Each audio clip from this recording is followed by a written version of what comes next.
Good morning and welcome to our 134th weekly webcast. If this is the first time you're joining us, welcome. If you've been with us before, welcome back. And so the way this call works is this is an AMA, meaning ask me anything. You can ask me business questions, personal questions, career questions. The call is 3 hours. Now, we've changed the format up a little bit. Last week, for the first time, I talked about a couple of important newsworthy events that occurred from the past week and my take on it and what we can learn from that to help us in our business careers. And the feedback was amazing. And so I'm going to do the same thing today. I'm also going to be giving away one of my $999 MBA degree programs to one lucky participant today. And what I'll do is I'll ask a certain question later on during this webcast, and the first person to answer it correctly we'll get this $999 MBA program. So what I'll do is I'm going to kick it off with a little bit of news, and I hope you enjoy this new format, and then I'll go on to taking your questions for 2 hours and 45 minutes or so. So without further ado, let's move on now to the news.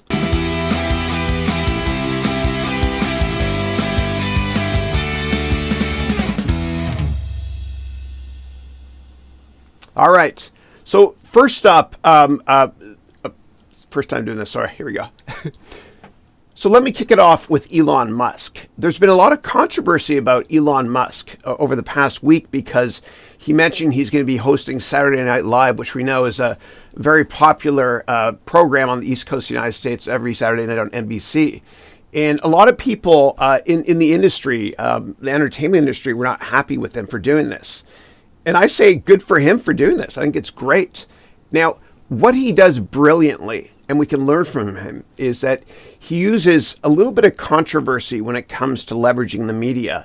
And so as you can see right here, he wrote, let's find out just how live Saturday Night Live really is. And some people got upset by this, including Bowen Yang, who's one of the actors on Saturday Night Live. He wrote, what the heck does this even mean? And everything that Elon Musk does is very calculative. There's a reason why he's so very successful, right? This is the kind of feedback he wanted. And it's brilliant because now a lot of people are going to watch it, which is free advertising for SpaceX, Tesla, etc. The best response that I saw, though, was a tweet from Conan O'Brien, who's hysterical. He said this. He said, just think, we're all just a few $1 billion away from hosting SNL. It's pretty funny, pretty funny. So we all have to use the media when we can. I'm going to teach you how in a minute or so, and be somewhat controversial with our business models. And so Elon Musk, what he's done is he sent a Tesla up into space a couple of years ago. You remember this wonderful picture here. Very controversial, of course, but he got a lot of media attention. And so Sir Richard Branson, who's one of my heroes, also does the exact same thing. So Richard Branson founded Virgin Media and many Virgin companies many, many years ago, and he takes a lot of risks, and he gets a lot of media attention for it as well by being controversial. And so what Richard Branson did was he launched a product called Virgin Cola to take on Coca-Cola, which was really risky, really risky. And the way he did it was he actually rented a tank and drove into Times Square with a tank. Now, obviously, you can't do that today, but he did this back in the early 80s. And so the media attention was unbelievable. I mean, every television program in the world was talking about him for doing this. And you have to be controversial sometimes, and tasteful, though, with your marketing strategy. It's really, really competitive to get any sort of attention out there. And if you leverage the media, you can get free marketing if you're a bit controversial as well. And so what happened was that product failed, unfortunately, Virgin Cola. And I'll get to that picture of that brilliant Canadian director there in a second. But you know, God bless Richard Branson for at least trying, because you'll never make it in business unless you fail over and over and over again, as Michael Jordan said. And so the picture right beside the failure sign there is actually of James Cameron. who's my favorite person in all of Hollywood. He's a Canadian director, writer, producer. He created Avatar, Titanic, etc. And James Cameron once said, if you set your goals so high and you fail, you still fail way above everyone else's expectations. So although Virgin Cola might have been a failed product, he got a lot of free media attention for it, Sir Richard Branson that is, which helped his other Virgin companies as well. Other people that do this effectively include one of my other business heroes, who's Marc Benioff. Now, Marc Benioff runs the largest the company that employs the most people in San Francisco, called Salesforce.com, and he's a wonderful humanitarian as well. He cares about the environment as well. And so what Marc Benioff did was, he's a great salesperson. He was the youngest vice president in Oracle history, Oracle, big software company. He was 25 years old when he made vice president there. And Oracle is probably the best place in the world to start a career if you want to work in sales or start a tech company even. And what Marc Benioff did, which was controversial, was his company is called Salesforce.com. And as you can see by the image here, his logo initially was the word software with a line drawn through it. And he did this, he launched the company back in 1999. And nobody understood what that meant. People thought, well, software is, I don't know, a great place to invest, a lot of growth stocks in software. But his point at the time was that having bloated client server-based software that you download in your computer is not an efficient way to run a company or your household even, because you have to download updates all the time. It's a pain in the neck, as we all know. And so what he did was, when he launched Salesforce.com in 1999, over the next couple of years, up until his IPO in 2004, he went on the media circuit. And he went on the Jim Cramer show, Mad Money, on CNBC, of course. And he actually made friends with about 50 of the top tech and finance journalists around the world. And he was very controversial by saying software is dead. Software is dead. Nobody got it at the time. No one understood it, even myself. And so it was very, very successful marketing campaign for him, because he got free publicity. And eventually when his company went public in 2004, everybody already knew about the company because he was on the news all the time talking about how software is dead. And so he wrote this great book that I recommend that you purchase. Now, I'm not affiliated with anybody. I'm not going to ever take any sponsorships. I'm pure and true just to you, my student. But this book called Behind the Clouds, he talks about his strategy and how he made friends with 50 of the top tech and finance journalists by being very controversial with his marketing campaign. And very successful people, what they like to do, the good ones at least, is they like to share with the world how they became successful so that you don't have to reinvent the wheel. And whoever your business icons are, so you can turn your idols into your rivals one day, whoever they are, I want you to be a voracious reader or listener to Audible books of their biographies or autobiographies. Because why reinvent the wheel? They provide you with their blueprint for success. Check out this book if you get a chance, by Marc Benioff. Now, people have been doing this for years, being very controversial. Even the Beatles did it. And so this album here, when this came out, and this, of course, is Abbey Road, which I think is the Beatles' best album. What happened was there was a lot of controversy and rumors that Paul McCartney was dead. And they played with this, right? And so the story behind this album cover is they were supposed to go fly to Mount Everest for their last album. They had one more album after this, but they thought this was their last one. They were going to go to Mount Everest and take a great picture on the top, right? The pinnacle of their career. And then they got lazy and they were in their studio at Abbey Road Studio in London. They said, screw it, man. Let's just walk across the street and get someone to take a picture of us. But what you can see in this picture is there's a rumor Paul McCartney was dead. This is John Lennon, right? And so this is a funeral march. And John Lennon is dressed up as the priest, which is ironic. You've got Ringo Starr dressed up as the pallbearer.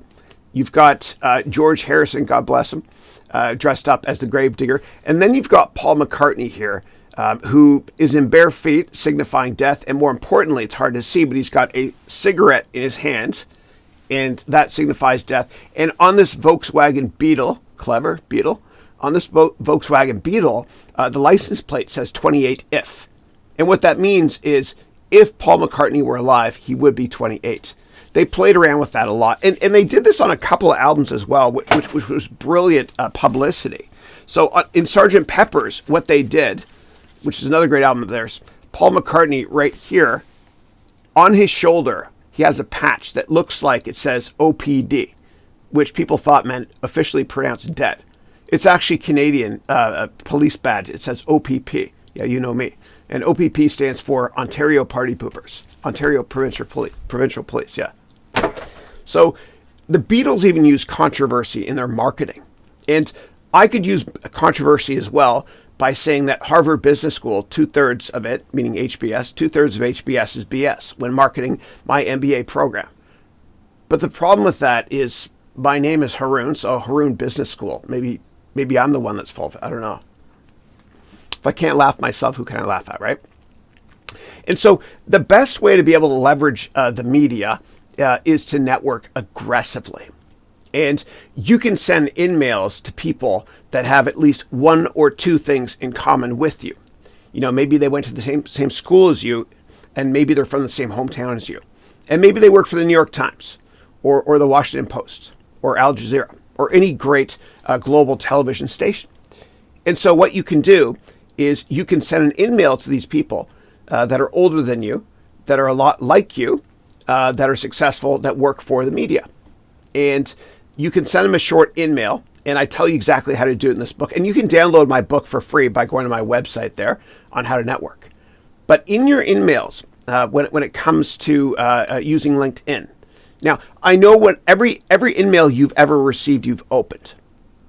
It's true. But every email you've ever received, you've probably not opened, of course. But in the in-mail, here's what you write. You do an advanced search, and you find people that have something in common with you. Maybe they went to the same school and they're part of the same organization or same hometown. And then what you do is the subject line of your in-mail. Let's pretend that we're contacting somebody from the New York Times. In the subject line, you put hi. Everyone's going to open it. And then in the contents of your in-mail, after you do an advanced search, you write this. Joanne, for example. Hope all is well. I'm also from Mississauga. That's where I'm from originally. I'm also from Mississauga, and I also went to the Toronto French School. That's where I went when I was a kid. Please let me know if you have time for a coffee or a Zoom call in the next few weeks. Thanks a lot, Chris. And so what happens is they see you have something in common with them. And that's really important because what you want to do is you want to reach out to somebody 20 years older than you maybe, that's 20 years more successful than you are. And you want them to think while they're reading this message, wow, this person is just like me. Would I help myself in hindsight? How great would it have been if I could have helped myself in hindsight? What do they want to meet about? Okay, I'll take that meeting. It works. It works. Again, download my book. Check it out. I promise you it works. It's free also. Okay. And you got to be somewhat controversial with your business plan as well if you're launching a company. Do it tastefully, though, like the great Marc Benioff has done. Okay. So what you can do if you want is you can also sign up for my MBA degree program. Now, there are 5 main components in it. This one here is a short video for personal growth.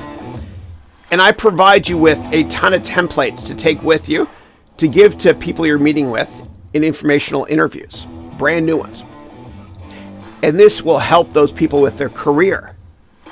And in my MBA degree program, what I also do is I teach you how to be much more efficient so you can live your life on your own terms and accomplish much more as well.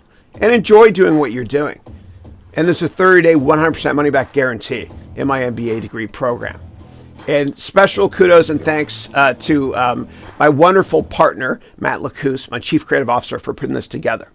And so that's the personal growth track. Now, in my MBA degree program, there are 5 main sections.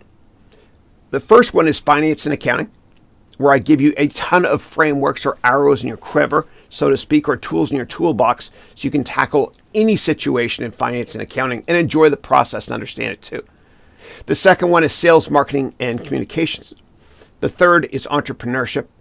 Then we have economics management strategy, and then personal growth. And so you can sign up today.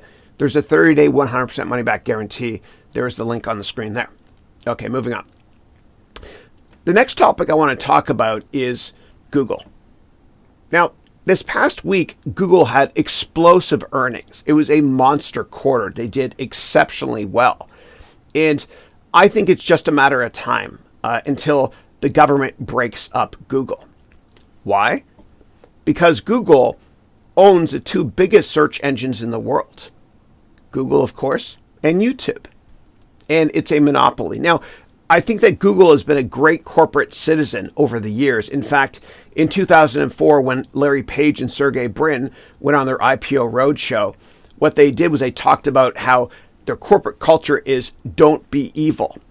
And I think they've been, generally speaking, a pretty good corporate citizen to the extent that even about 10 years ago, they pulled out of China and let Baidu run the entire market. And they pulled out of China because of censorship and also because Sergey Brin, one of the co-founders of Google, Sergey Brin was born in Russia and he understood the evils of communism. And so he made this decision to pull out. And I think that's one of the reasons why the government's kind of left them alone as well, among other reasons. And so what scares me, and I'll talk about this shortly, is the Chinese government's potential cryptocurrency they're going to be launching very, very soon, where they can track everything. I'll get to that in a second. And so when a company gets too powerful, what happens is in the United States, the Department of Justice, what they do is they look to break up the company. And sometimes when big companies try to buy other companies, the DOJ or Department of Justice, what they'll do is they'll say no. They'll Heisman the deal. They'll stop it. Kind of like what they did with Microsoft in 1994 when Microsoft tried to buy a financial software company Intuit. They blocked the deal. And the reason they do this is because they know that competition is good for the consumer. Now, if the DOJ doesn't break up Google into two separate companies, YouTube and Google, then I think the European Union will. And so what happened was with Standard Oil, which was a massive company in America in the 1800s and earlier 1900s, there was this guy named John D. Rockefeller. And he was such a great business person that he basically owned the entire oil industry in the United States. It was called Standard Oil. And Google is much more powerful than Standard Oil was then globally. And so what the government did was they said, hey, Standard Oil, it's not fair. There's not much competition in the oil industry. And so they forced, the U.S. government forced Standard Oil to break up into many different companies. One of which you can see is Exxon, top left. And then top right there, you can see is Chevron. And then there's Esso. And interestingly enough, Esso, the reason it's called that is because Standard Oil, S-O, it sounds like Esso. It's interesting. And so, yeah, the European Union, if the DOJ doesn't break up Google, I think the European Union will.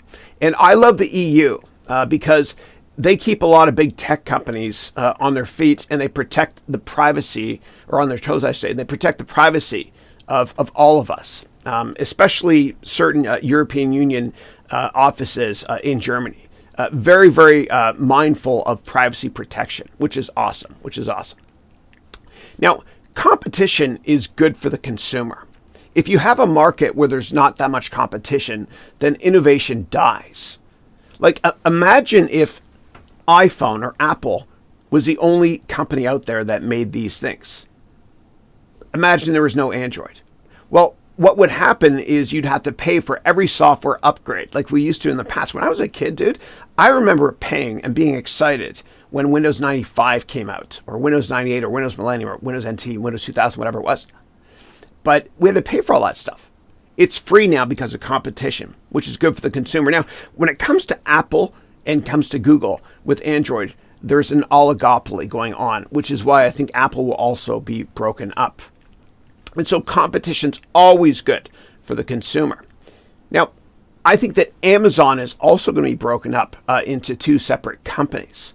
You know, one is their consumer Amazon product, meaning all the groceries you order, as well as Kindle, all that good stuff, Prime on television. And the other is going to be that tiny icon in the middle there you see called Amazon Web Services. And Amazon Web Services is the most important platform in the world in technology.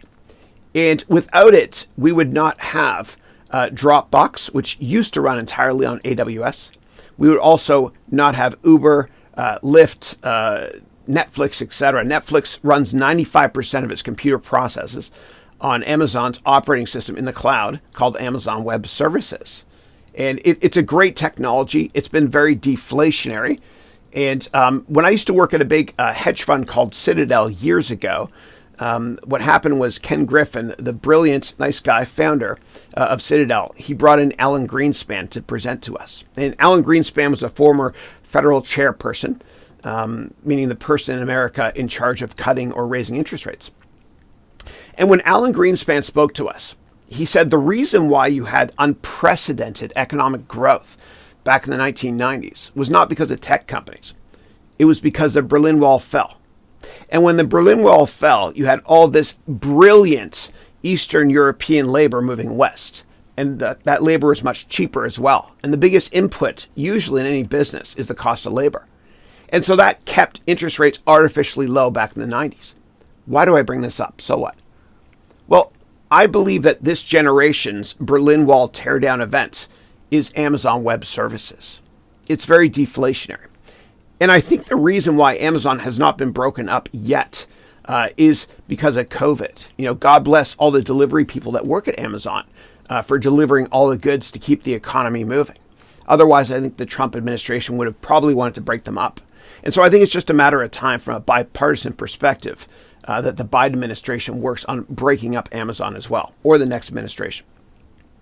Now, Apple, as I mentioned, also is basically a monopoly or an oligopoly. And the problem with Apple, and look, I love their products, I use them, but one of the problems is they're stifling competition. You know, when they launched Apple Music, a lot fewer people downloaded Spotify. Also, I remember when these things first came out, my kids and I, we would actually download a new game every week and play together, like Where's My Water, Angry Bird, etc. There's no good apps left, right? Innovation has died with a lot of apps, especially gaming. Last thing I'll say about Apple is with this, they have this subscription gaming platform now. That's not fair to other people that make games. They're abusing their monopoly power. And so I think they're going to be broken up as well. So I mentioned that competition is good for the consumer. And so I've got three currencies at the top there. The first one is, of course, the euro. The one on the right is the American $20 with Keith Richards on it, I think.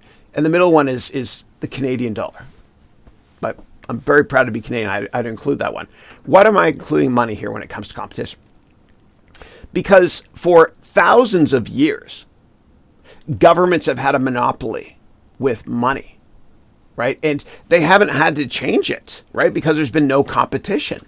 And so this here, what is this? It's a $1 bill. What year do you think it's from? This one here is from 1957. It hasn't changed at all. And the problem is that with monopolies, they don't have to change because they own the market. And so finally, there's competition when it comes to currencies. The competition is in the form of cryptocurrencies. I've got Bitcoin in the corner there. On the other side of NFT, I've got Ethereum or Ether, and I've got NFTs in the middle. And NFTs, I think, will become a currency one day as well, meaning non-fungible tokens. And so finally, there's competition for governments. The problem is, though, that a lot of governments are worried about competition from cryptocurrencies to the extent that the biggest threat to national security in a lot of countries is cryptocurrencies. Because if you don't use your own currencies, then what happens is, and you use cryptos instead, then what happens is governments can't change interest rates. And they need to change interest rates in order to raise money to be able to defend themselves or build bridges, for example. So it's a big conundrum. And China is seeing this as well with the Chinese renminbi, okay, the Chinese currency. So China is now going to be creating their own cryptocurrency. And the problem with that is that it'll eliminate competition, of course, from a lot of other cryptos in China. But what's worse is that they'll be able to track every single transaction from every single person. And there are cameras in China that can already recognize, from a facial recognition perspective, a couple hundred people living in China. And my critique is on the Chinese government only here. And so this is why having big bodies like the EU and the DOJ out there is a good thing. The EU would not stand for those privacy issues. So it's kind of frightening. Competition's good for the consumer, but governments feel threatened at the same time. Let me move on to our third and final topic before I take questions. I want to talk about insider selling at GameStop. And so GameStop saw a ridiculous run-up in its stock price earlier this year by speculators. And a lot of hedge funds are going belly up. And you know what this is? That's the world's smallest violin. And some of these hedge funds going belly up, I don't mind because some of them are corrupt. I won't mention which ones. But what's happened is because GameStop, ticker GME, because GameStop's stock ran up so much, the company GameStop sold $550 million worth of shares. And it's the right call as well. Why am I bringing this up? I'm bringing this up because what I want you to be aware of and to do research on when you look at stocks is insider buying and selling. And I'll give you an example. So I worked in the hedge fund industry for ages. And one of my favorite investments on the long and short side was Activision, ticker ATVI. And right here is a picture of the wonderful founder. I'm smiling because he always cracks me up every time I meet him, Bobby Kotick. And so you have to look at behavioral finance when it comes to investing. Because whenever Bobby Kotick, for the most part, the founder of Activision, CEO, whenever he buys in size Activision shares, ticker ATVI, the stock usually goes up a lot within the next 12 months. And whenever he sells a lot of the stock, ticker ATVI, what happens is the stock usually goes down a year or so later. And I remember I'm smiling because I met with him once. I had a one-on-one with him in a hotel when I worked in the hedge fund industry. And I asked him, I said, Bobby, how should investors think about you selling a lot of shares? And he looked at me and he said, well, I have a wife who has expensive tastes. What am I supposed to do? It's kind of funny. But you got to look for that always. Big insider buying or selling. Let me give you a little bit more context now. So there's this brilliant man named Richard Fuller. And he created, along with his partner, Fuller and Taylor, which is a great mutual fund here in the Bay Area. And one of my best friends growing up, David Potter, works there. Now, Dick Fuller won a Nobel Prize in finance for behavioral finance. Okay, and so what they do is a lot of the best investors, they look at, how they look at insiders buying and selling, right? It's usually an indication, or can be, of what's to come, right? People are pretty logical when it comes to their wallets, especially managers at big companies. And so I want you to, if you get a chance, read this book. Now, this is Peter Lynch here. Peter Lynch wrote this great book called One Up on Wall Street. And I bring up Peter Lynch because he ran one of the best mutual funds in history for ages, for more than 10 years, called the Magellan Fund. And he worked at Fidelity in Boston, a big mutual fund company. And he did exceptionally well, partially because he looked at insider buying and insider selling. So please check out this book as well. And then please be mindful of insider buying and selling. So how do you do it? How do you track this stuff? Well, you look for what's called a Form 4. Now, big companies have to file whenever there's a big change in financials. Okay, so whenever they release earnings quarterly, they file what's called a 10Q on sec.gov.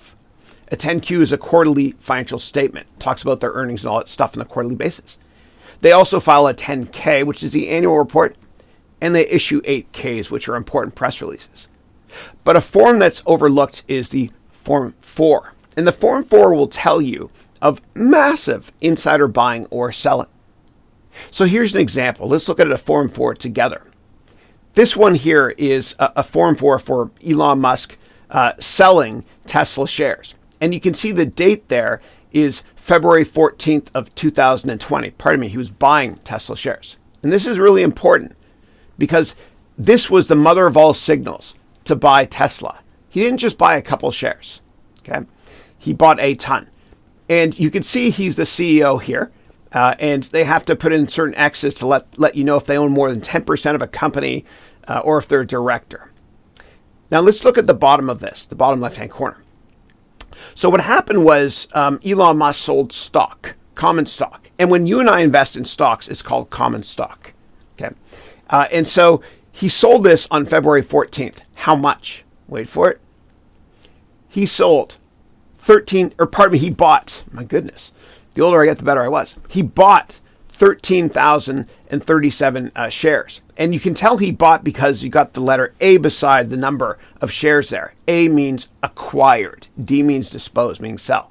A means he bought. And he bought it at a price of $767. Right now, the stock split. It's a hell of a lot higher now than it was there.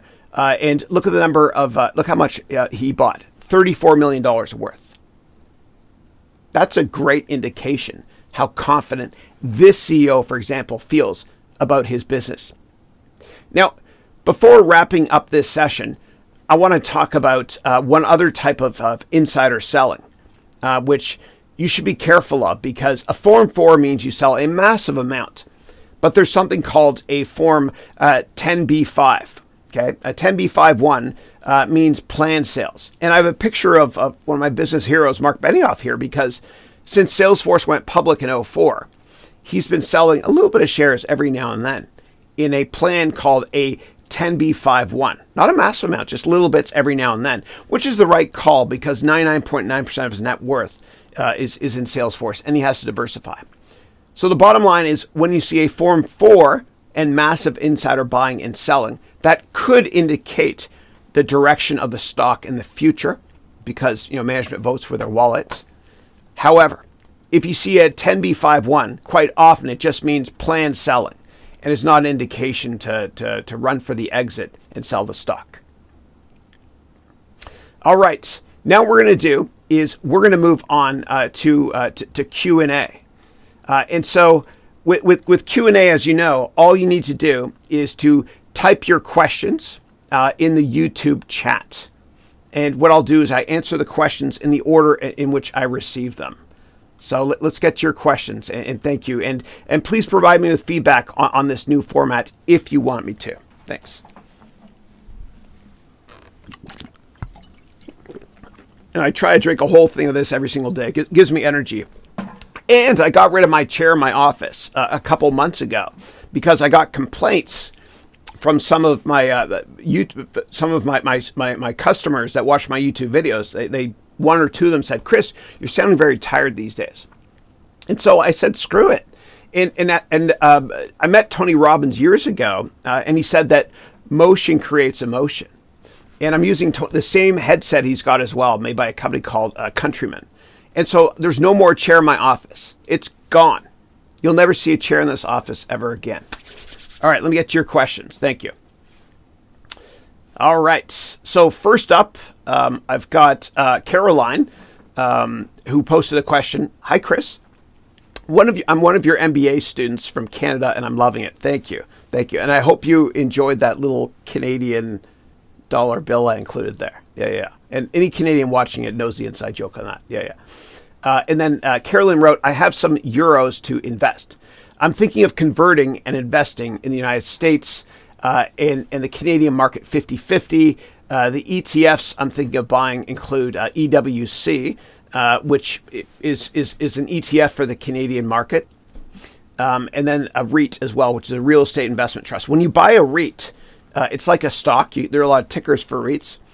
It's basically, a REIT is a collection of real estate investments.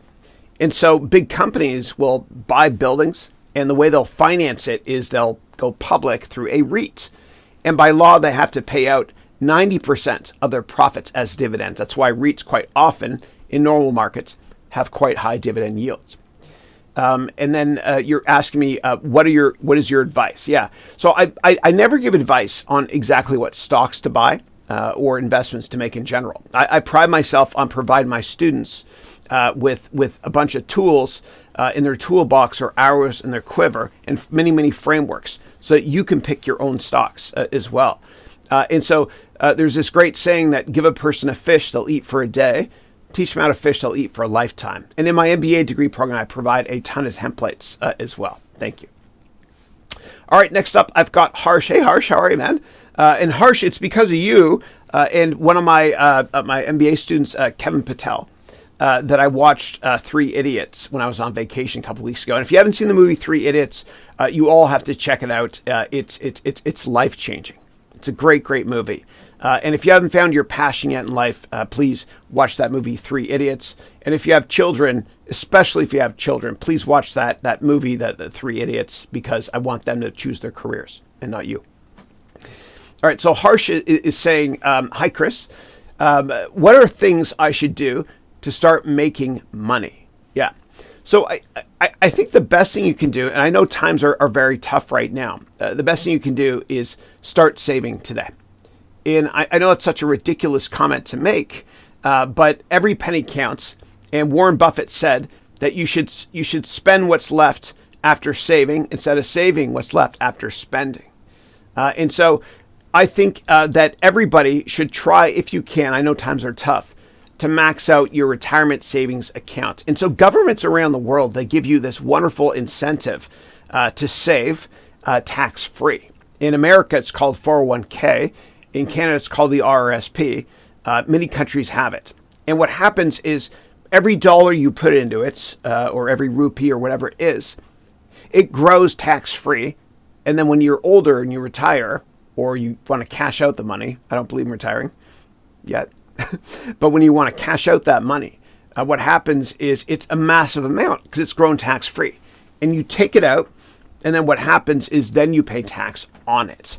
And so I think the best way to think about it is out of sight and out of mind, meaning every paycheck you get, have a certain amount deducted and automatically put into your savings account for retirement savings, or into your brokerage account so you can continue to buy your favorite stocks when they're on sale. And the best time to buy is when the VIX, ticker VIX, is spiking materially. Yeah. And in my MBA degree program, I talk a lot more about more advanced personal finance topics. It's fun. And what I'm working on right now on the side is 2 more courses. I'm going to be adding comprehensive versions of these courses to the MBA program that many people have registered for already. And I'm also creating 2 standalone courses. And those courses are as follows. The complete real estate course, as well as the complete options course, okay, derivatives. All right, give me 1 second. Let me get some water here. Not used to dressing up like this, man. Yeah. I even got the buttons to match the back there, eh? All right. All right, next question is, hey, Nick, how are you? How do you keep a work-life balance? Yeah, it's hard, man. It's tough because I absolutely love doing what I'm doing. And you'll know that you found your passion in life when you go on vacation and you kind of miss work. Now, obviously, I love my family and my wife, my friends much more, but I love doing what I'm doing. But what I do is this. I take off 1 day a week no matter what. Okay, so for me, my religious day, my day off is Sunday. For some people, it's Saturday. For some people, it's Friday. And our forefathers and foremothers have known since the beginning of time that we can burn out if we don't take our breaks. It's true. It's true.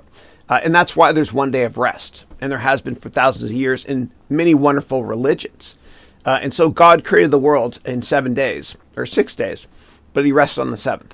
He didn't have to, but he did this to kind of let us know, hey, you got to take your breaks. So I take off 1 day a week no matter what. And I think another thing you can do is you can schedule every day, except for the weekends. And you schedule time for breaks. And in my MBA program, I teach you how to do this with a very, very advanced scheduling application.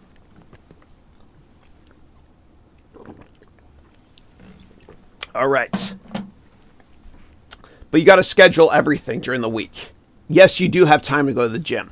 And try to multitask as well if you can. Like what I do is I get 30,000 steps a day in. That's right. right here on my treadmill. I had to move one of my pedals off. But I have this treadmill underneath me here. And it's a cheap treadmill because there's no bars on the side. And so what I do is I get my steps in this way. I even take meetings this way too. It doesn't squeak usually. I do meetings this way as well, my Zoom meetings while I'm walking. And so if you multitask by exercising at the same time, and I've got one of those desks that moves up and down, and I bought them for my my employees as well. But if you exercise while you're working, what happens is something amazing. The amount of oxygen you're pulling into your brain is always very, very high, so to speak, so that you're fresh. So I feel like I just woke up all the time, and I can accomplish humbly much, much more because I exercise while I do this. Yeah, and you can buy little bikes as well. QB is one brand, which I think is decent. CUBII, great Chicago company. And cycle under your desk quietly as well.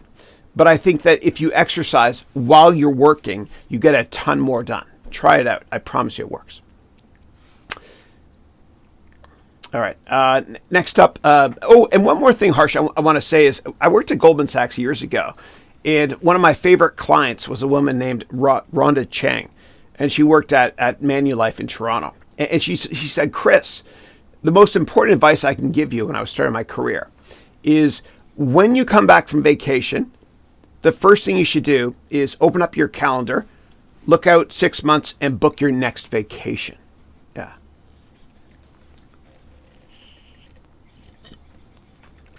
And there are so many examples of great companies and successful people in sports and all aspects of life that take one day off a week no matter what. And it doesn't hurt their business. So, for example, in New York City, my favorite store there is called B&H. It's the best camera store ever. You can buy every gadget there, too. I love it. But what they do is at sundown on Friday, you can't go to the store, of course. And even online, you can't check out. You can put stuff in your basket. And that lasts from Friday sundown, Friday at when the sun goes down until Saturday night, right? And they're still the best in the business. And Sandy Koufax, a great pitcher for the Dodgers. This guy was amazing. He also never pitched on Saturdays. He just wouldn't do it for religious reasons. And because of that, he was amazing as well, right? You got to take your breaks, right? All right, next question is, which cryptocurrency is best to invest in 2021? Yeah, thank you. So I never give advice on what to buy. I pride myself on providing my students with frameworks. And so if you want, what you can do is you can check out my complete cryptocurrency course or my MBA degree program, which is much more up to date at this link right here. And I provide you in the complete cryptocurrency course with 49 steps to look at before investing in any cryptocurrency. And the problem with cryptocurrencies is they're not regulated by governments, right? And that's kind of a problem, kind of a good thing too, I guess. They're regulated by the laws of mathematics. And so you got to make sure that when you look at cryptocurrencies, that there is a dearth or a limit on the supply of cryptos out there. That's one of the reasons Bitcoin has done so well, because there's only ever going to be 21 million Bitcoins by the year 2140. And people might think, well, wait a second, that's not that many. It is, because you can slice and dice them into 1/1,000,000th of a Bitcoin called a Satoshi, which is an homage to the person that may or may not have started Bitcoin. But in my complete cryptocurrency course, I provide you with a framework of what to look for. Now, before you invest in any stock, I always recommend reading the S1 if the company went public. And the S1 is a financial document that's created by lawyers and investment bankers that highlights all the risks and some of the financial statements as well with that company. And never invest in any investment without reading a document like that, usually called the investment offering memorandum. And so with cryptocurrencies, there are no investment offering memorandums. You have to do your own research. I mean, the best thing you can find is a 5 to 20 page PDF called a white paper, which is techie stuff. And so in my complete cryptocurrency course, I created for you 49 steps to look at, which is sort of like creating an S1. I looked through S1s. I spent a lot of time researching it, and I created 49 steps with an S1 in mind. always do your own research, always, and never rely on anybody else, ever. Otherwise, what happens is if you rely on other people, like on television, that tell you what stocks to buy or blogs or whatever it is, then you panic at the worst time, right? And so Warren Buffett said that the New York Stock Exchange is the only store in the world where consumers sell stuff when it goes on sale. Think about that. Selling something you love because it's cheaper. And so always do your own research. Never rely on anybody when it comes to investments, ever. Because everybody is biased, yeah. And nobody is smarter than you. All right. Next up, Maz is saying, "Hey, Chris, I'm in New York City getting a bagel. You want one?" Thank you. I appreciate that. I love bagels. The best bagels are Montreal, though, not New York. And if you live in Montreal, you go to St. Viator to get the best bagel, and then walk across the street and use that fresh bagel and dip it into tzatziki from Erhova. It's the best food you'll ever eat. Yeah. Big shout out to Montreal today. I used to go to Noah's, though, on the Upper East Side of New York. Lakshya is saying, "Hi, Chris. Hey, how are you?" Okay, next up, Yakir is saying, "Hey, Chris, thank you for doing this every week. Thank you for showing up. This is fun. And showing that you care. I do care. I love my students. Yeah. And you wrote here, "I want to say that I really enjoy the MBA program. It's very helpful." Thank you. I appreciate that. And thank you for the support. Thank you. Next up, we have Dario from Italy. Dario, I hope you're doing well, brother. Dario wrote, "Hey, Chris, thanks for everything and for talking previously about Malala. You're most welcome. She's one of my heroes." Yeah. And you wrote, "I've read Malala's story, which is simply amazing. You and her inspire me so much." So thank you. My students and Malala inspire me way more. Yeah. Thank you. And yeah, and Malala, and I gave it in my TEDx talk, and I'm going to shut the window because like there are birds that are kind of loud. Give me 1 second. But in my TEDx talk, which you can watch on YouTube, I talk a lot about Malala, and I talk about my vision of the world, where I believe that every problem in the world will be solved by TEAT. T stands for technology, education, and acceptance. And I really believe it. And I think that by the time I leave this earth, in 8 million years, whatever it is, that there's only going to be 50 universities that are still around. And I think people are going to tell themselves, I'm only going to go to university if I can get into a university with a great brand name, like Oxford or Cambridge, whatever. I think people are going to learn online. And I think that people are going to save a fortune that way as well, which helps the global economy, I think, instead of wasting too much money on a 4-year undergraduate degree. And I think what's going to happen is millions of Malalas are going to rise up, from every country, town they live in. And what they'll do is they'll teach online. I think it's going to happen. And I think society only changes from within. I don't believe in sending troops overseas to fight wars we can't win or understand. I believe that change comes from within. And Malala, she's someone's got to make a movie about her too, eh? Yeah. All right, next up, Sunder is saying, "Hey, Chris, hope you're keeping safe and doing great." Thank you. And I appreciate that. Thank you. Likewise. Yeah. Peyton. Peyton's here. He's one of my wonderful students in my MBA program. He's in the Navy. He's got a year left. He is you live in San Diego, right? But you might be moving it to Tulsa. And he's starting this unbelievable company, which is kind of like, there was this audio company that Andreessen Horowitz, a big venture capital firm, invested in called 8 Tracks, which was kind of like playlists of your favorite tunes or podcasts, whatever. What Peyton is doing is he's creating a company that creates playlists, not just on YouTube, but it's like a centralized repository for education. So Pinterest is where people kind of post images. What Peyton is doing is he's creating a similar company to Pinterest, but it's going to have videos for you video links to YouTube and other places, and links to vlogs as well. So you can take a lot of courses online for free. It's a great business plan. He and his brother are doing it. It's a good dude. And Peyton wrote, the U.S. president's new economic plan calls for abolishing the right to defer certain tax payments on property investment gains over $500,000. I see this hurting first-time home buyers. Yes, absolutely. Yeah.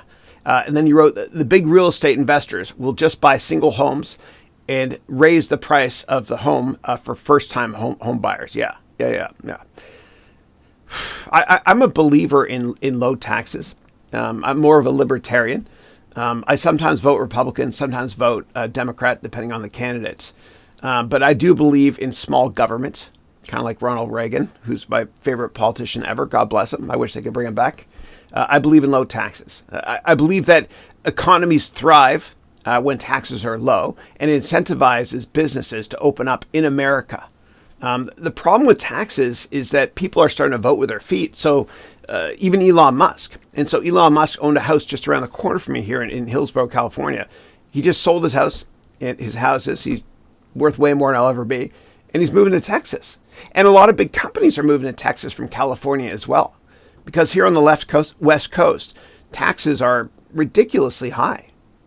Oracle, the greatest software company or database company, is moving to Texas as well. And so there are huge long-term negative repercussions to making taxes too high. Yeah. All right. And if you guys get a chance, check out Peyton's YouTube channel. Peyton's last name is Kleiwahea. You can find him here. Just do a search for Peyton. He just started his YouTube channel. It's amazing. He is going to be a giant. Yeah. All right. And then Dario wrote here, you save people decades of their lives. Thank you again. God bless you. Thank you for that. Please. I've made so many mistakes in my career, in my life, and I love this. Michael Jordan said, I failed over and over and over again. That's why I succeed. And by the way, if you want to motivate yourself, instead of having a poster of a car on the wall or a sports figure, go to Etsy.com and get one of these customized. Right? You can get any quote you want and put it on your wall. It's a small price to pay to motivate you every day. God, I haven't worn a dress shirt in ages, man. All right. And Harsh wrote, I like your outfit. Thank you. I'm playing grown up today. And then Gamar wrote, nice suit, Haroun. Thank you. Appreciate it. It matches you so much. Simple and humble, yet sophisticated. Thank you. Thank you. I appreciate that. You know, I'm trying to fake it until I make it here. Yeah. And I was going to go without this. And then Christine said, Christine, my wife, and also Matt, my chief creative officer, said, no, you got to put a jacket on. And they're right. Damn it, I can't get this collar working. There we go. And they said, undo this button. It looks less. Yeah. I don't know what I'm doing. I'm just a t-shirt guy. I usually wear black t-shirts, you know. This is kind of off here. All right. If you strive for as Salvador Dali said, if you strive for perfection, you'll never reach it. Next up, we have Persona Non Grata. I love that. Is saying, hello from DE/IT. Can you please shed some light on the Thodex crypto fraud by Farouk Faith Ozer in Turkey? Any suggestions how to avoid such huge scams? Thank you. Yeah, I'm sorry you've gone through that. So I don't know much about that cryptocurrency, but just be careful. And what breaks my heart is if you look at my vlogs, like anytime I mention cryptocurrencies, every time I mention cryptocurrencies, what happens is there's a million comments, right? So let me show you here. There's a million comments of people trying to scam other people and getting them to buy certain cryptos, right? And I see it all the time. So if I go to YouTube Studio here, I'll show you. Most comments are held now because everybody's trying to scam each other. It breaks my heart. So I'm clicking on comments in the bottom left-hand corner there under my head. And then if we go here, held for review. Yeah, look at this. These are, yeah, look at this. Somebody is trying to tell you to buy certain cryptos. These are just held, right? Here we go. Somebody else saying, I just made a large investment, whatever, yada, yada, trying to scam you, right? So there are so many scammers out there, and they work together like a pack of hounds. So what they do is one person will say something nice about a crypto, and then a bunch of other people, what they'll do is they'll pile on and say, oh yeah, this is great. Oh, and here's a WhatsApp number. And so if you want, what you can do, and this is how I deal with it, and I'm a little bit different from a lot of people, but if you go to my LinkedIn profile, at the very, very top, you'll see how I confronted a cryptocurrency scammer, right? So click here, go to my profile, and then I've got cryptocurrency scammers somewhere in here. I talked about that. I think it's right here. Yeah. So what I did was I found that this guy tried to scam me, and he sent me this WhatsApp. It's tough to see here, and actually, it was somebody trying to be me, right? Trying to scam me. And so I found out who this person is because I asked for his bank account so I could wire him money. And then what happened was we caught him. We caught him. You know, he was based in the great state of Georgia, where Atlanta is. And I had a detective working on it with me here. The Hillsborough Police Force is amazing. And then I didn't press charges or do anything. I just basically turned the other cheek and I said, you know, God loves you very much. It's not too late to turn your life around. And he said he's going to. So I hope he is. But always do your own research on everything, all cryptos, please.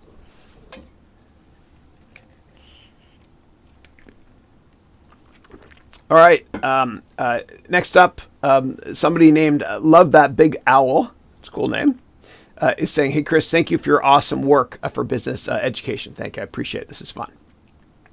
Next up, we got Sunder. Sunder is saying, how do you navigate through this difficult and unpredictable phase of COVID, considering loss of earnings?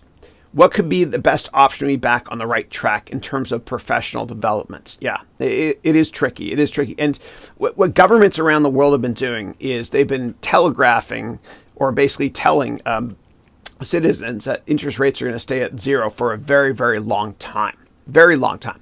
And so that's monetary policy, a policy of money. And by making interest rates basically zero for a long time, it forces people to not save money in their bank account, but to spend it on starting companies or buying more stuff or investing. And if the stock market goes up a lot, it makes us all feel richer and we all spend more money. And so that's why I think the government's been cool with this massive bubble. Now, I've never seen this many bubbles in my life. It's unbelievable. Everything from baseball cards to NFTs to real estate to stocks, everything is going through the roof. And governments are creating these bubbles and allowing these bubbles, I should say, to take place for longer periods of time than expected because of COVID. I mean, the economic impact of COVID has been brutal. If you look at the United Kingdom, in the second quarter of last year, 2020, the United Kingdom's GDP, meaning revenue for that country, went down 20% year over year. That's unprecedented. Even when Germany was bombing London in World War II, the economy didn't shrink that much. And so that's why interest rates are staying at close to zero and will be for quite a while. In terms of what can you do from a professional development perspective? I recommend taking online courses, online programming courses, etc. if you're curious about programming. And then I recommend trying to sell your work on Fiverr.com. That's Fiverr.com or Upwork.com even. And I recommend networking aggressively. Now, it's an easy time to network. People think, wait, that doesn't make sense, Chris. How can I network and do informational meetings in person when nobody wants to meet with me because of COVID? You can do it over Zoom. Nobody's asking. There's no competition out there. So I recommend networking like crazy because your network is your net worth. And if you want to, what you can do is you can go to my website, HarounEducation.com. And then if you scroll way down, you can download this book for free. Okay, it's over 200 pages and a couple hours of YouTube video links. I promise you it will help you. I put my reputation on the line. Yeah.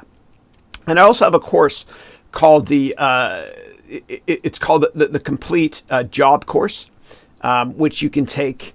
You can go to this link here to check it out, or you can go to Udemy or other places to take it as well. And I have a lifetime money back guarantee on that. It works, I promise you. And I talk a lot about networking as well during that course. Yeah, and I have in my MBA program I go into a lot more detail. All right. Next up, ePronto is saying, good morning, Chris. Hope all is well. Is there a Haroun Education app for Android? Yeah. So we have it for iOS, but for the MBA degree program. But you don't need it. And I'll tell you why. because with all of with my MBA degree programs, which you can access here if you're interested, with my MBA degree programs, the way that we architected it is so that it works on any form factor. It works on iOS, works on Android, it works on tablets, PC, desktop, etc., television even. And all the documents you download are in multiple file formats. Word, Google Docs, as well as PDF. So I've got you covered. Yeah. So you don't need an app for it. You can actually just stream it in your browser. Yeah. Next up, Colin wrote, "Hey, Colin, how are you? Love the intro guitar track. Thank you. All the credit goes to Matt Lacousse, my wonderful Chief Creative Officer." And then he wrote, "Can you please elaborate for us how the Haroun MBA program can prepare us for entrepreneurship?" Yeah, absolutely. So what I do in the entrepreneurship track of the MBA program, it's one of 5 tracks, is I help you to start your own company. And I have what's called a venture capital boot camp during the 3rd semester. And let me show you a very short video, less than 1 minute, which highlights the venture capital boot camp and some of the aspects of the entrepreneurship track in the MBA program. Thank you.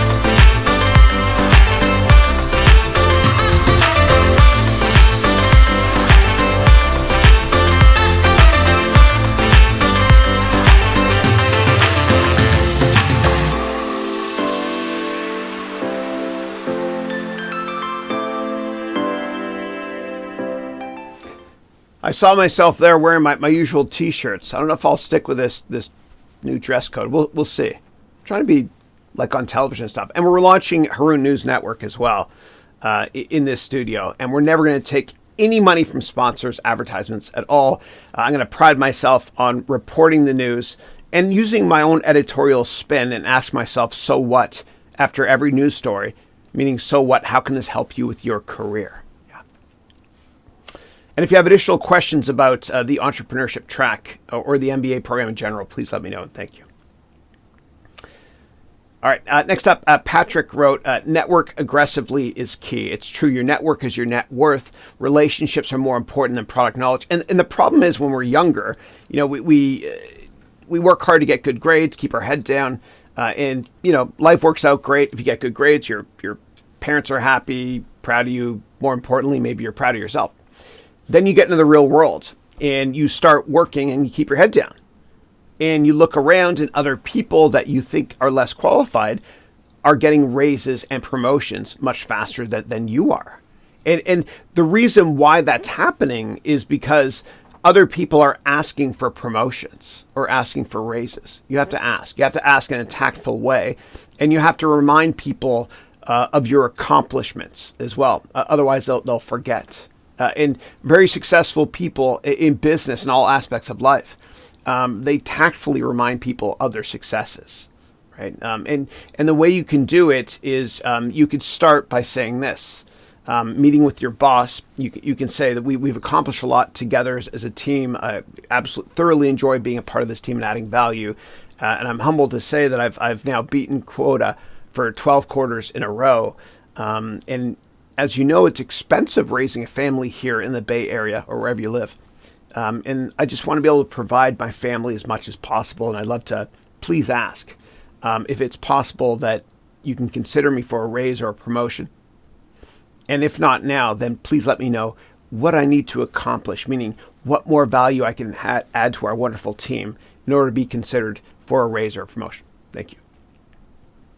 Then what happens is once you accomplish that stuff, then you can ask your boss for another meeting and then use the same tack I just showed you and then ask for a raise or a promotion. Yeah. You'll never get anything in life unless you ask aggressively, a lot, over and over and over again. It's kind of like dating. If you ask one person out and she says no, you don't give up. You keep at it forever. Yeah. Because all you need is one person to say yes. Kind of like in business. You only have to be successful in business one time. But fail a lot along the way. You have to. Yeah. And failure is a badge of honor.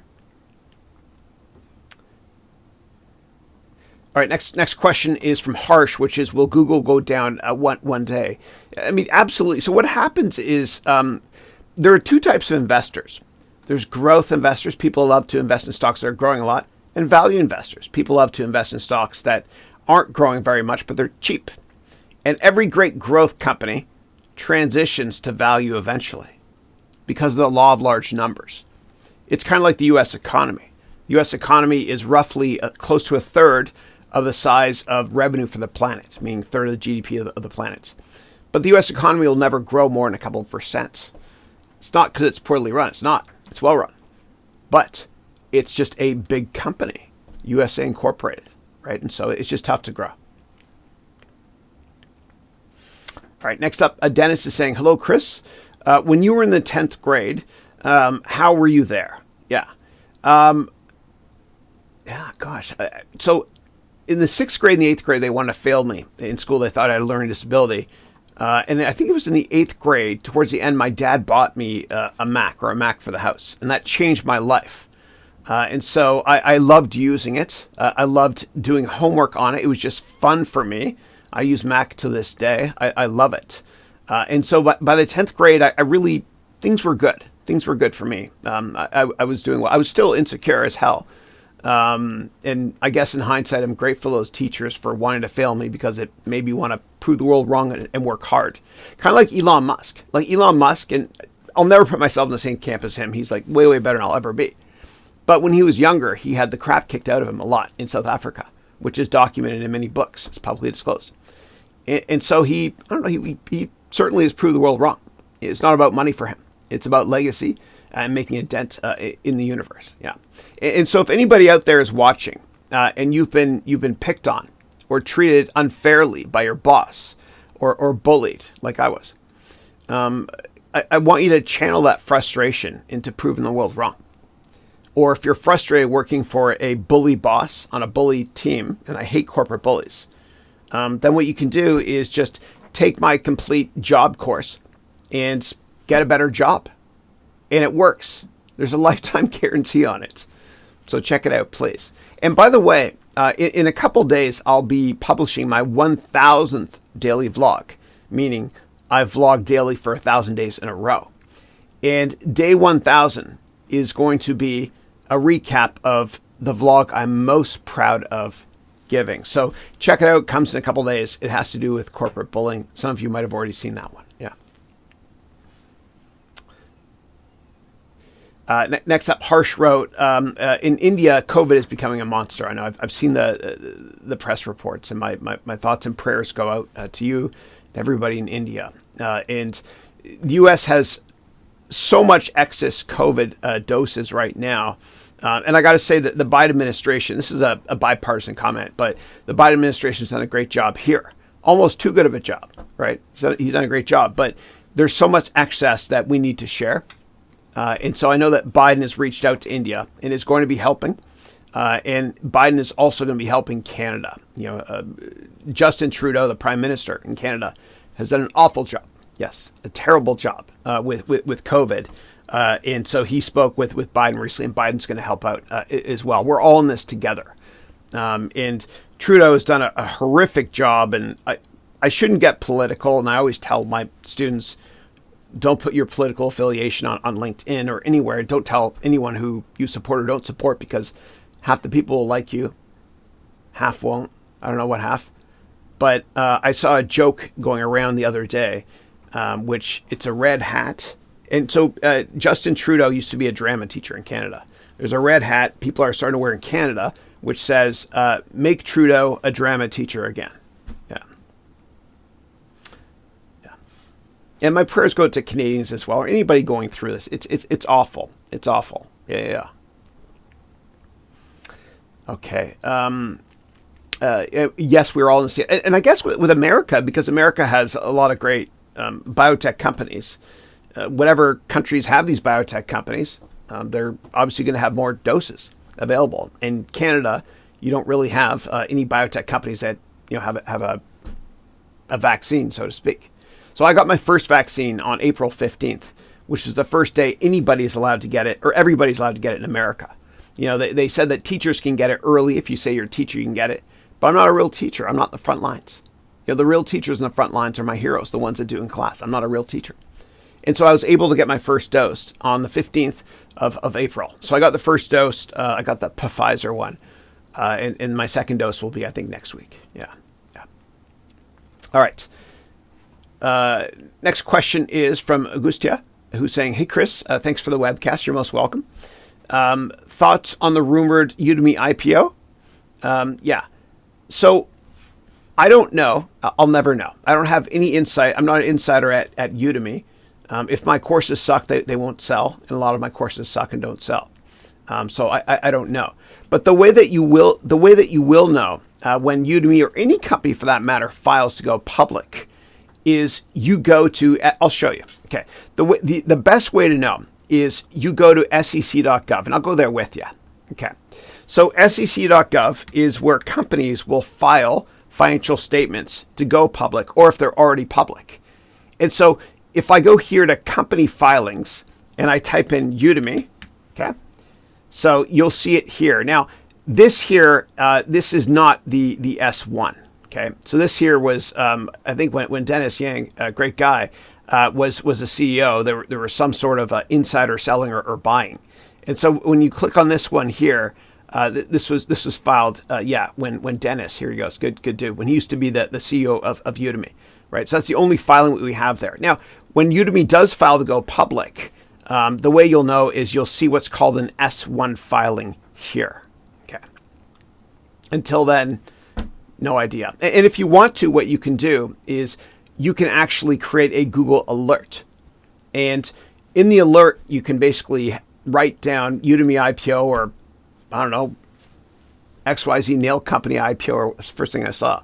And then you'll get daily emails from Google if you want to, letting you know. I have a lot of Google alerts set up. Yeah. And I stopped Googling my name because people write mean stuff. That's okay. Oh, and when people write mean stuff, and it's a great thing, because if you're not getting criticized, you're not doing the right thing. And unjustified criticism is nothing more than a disguised compliment. That's right. Unjustified criticism is nothing more than a disguised compliment. So bring it on, doubters. That's what you got to tell yourself. When people criticize you, it's usually unfairly. And you got to think to yourself, thank you, in your head. You got to think, thank you, you're so insecure. Yeah. But I stopped Googling myself. Yeah. All right. Last time I Googled myself, I saw a bunch of Reddit comments, some nice, some not so nice. The worst one was somebody said, that Chris Haroun guy is whack. Thank you. I am whack. Yeah.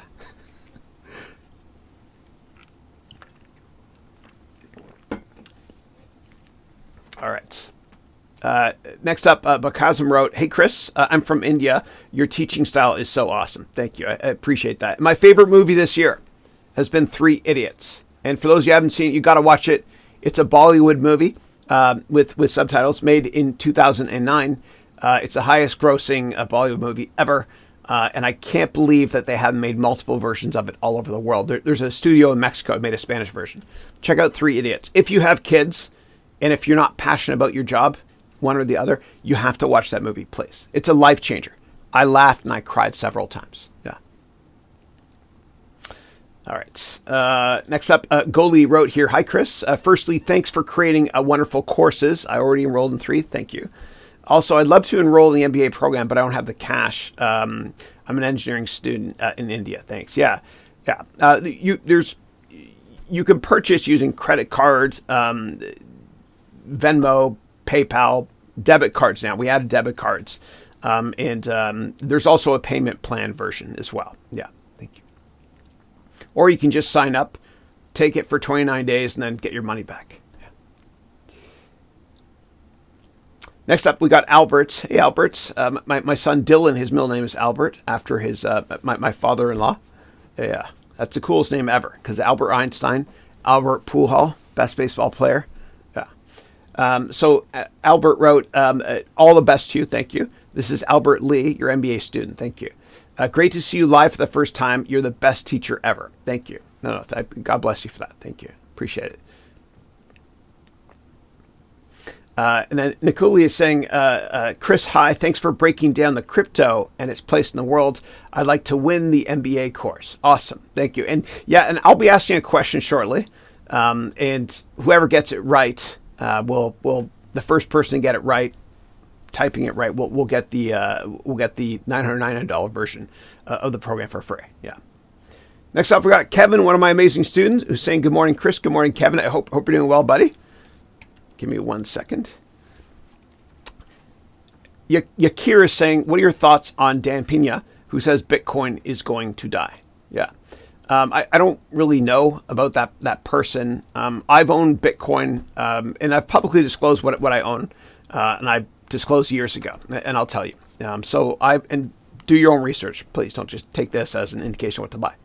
So I own Bitcoin, Ether, which is on the Ethereum platform. I also own Litecoin, which is like Bitcoin's little brother or little sister. And I own Ripple as well. Yeah. And I haven't sold any shares in any of those, and I never will. Yeah. And if you're curious about crypto, like I mine cryptos as well. And I'll show you if you want to see my miner, you go to harouneducation.com/crypto, all lowercase crypto. And you can click right here to see my mining computer if you want. It's for educational purposes. I'm mining Ethereum here, or Ether. Yeah. And what I did yesterday was I put it in my son Dylan's room. He's watching it now. And whatever proceeds we get, he's going to use to buy a PC. That's why I was down there. But the way it works is when you mine cryptocurrencies, many of you know, it's really competitive to do it yourself. So you join a pool. And that's what I did. And so I'm mining right here. I've got a balance of $125 so far in Ether. And once it reaches, I don't know, $500, $600, it automatically gets deposited to my Coinbase account using my public key right here. Yeah. And if you're going to create a mining computer, make sure you please have a fire extinguisher close by. Because when you make computers, I promise you at some point, you're going to smell smoke. You're going to start a fire. And the first thing you do is, with one hand, unplug the computer, the other hand, grab your fire extinguisher. Yeah. And yes, I've started a couple of fires.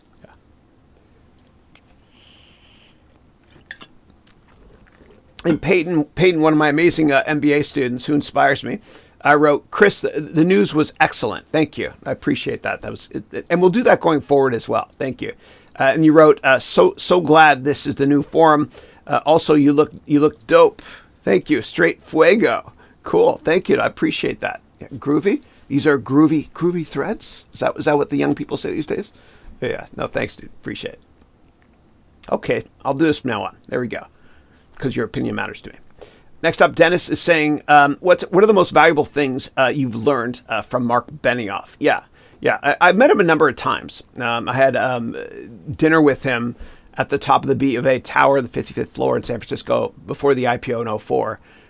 There was other people there as well. And I remember when I had dinner with him, he was just himself. He's just kind of cool, right? Just very socially aware as well. I dressed like this, right? Because I worked in finance then. And he had a Hawaiian shirt on that was untucked. And I remember it was a price fixed, a fixed menu. And whenever they brought a dish that he wasn't interested in, he took his knife and fork and he put it in an X right down. It was kind of interesting. And I remember I used to work in the same building as he did, One Market Plaza in San Francisco. And I would see him walking his dog, his beautiful Labrador, every now and then in the public lobby in bare feet. And it was awesome because he just didn't give a damn what anybody thinks, right? He's just being himself. And so I learned from him, be yourself, be ethical as well. He's very ethical. He's very much supporter of climate change policies and all that stuff. And what he also does that I love, and I wish more companies did this, is Marc Benioff at Salesforce.com has a 1%, 1% rule. And what that means is this. 1% of all profits from Salesforce from day one go to charity. 1% of all products from Salesforce go to charity. And go to charity. And 1% of all employees' time goes to charity as well. I love that. It's brilliant. Every company needs to do that.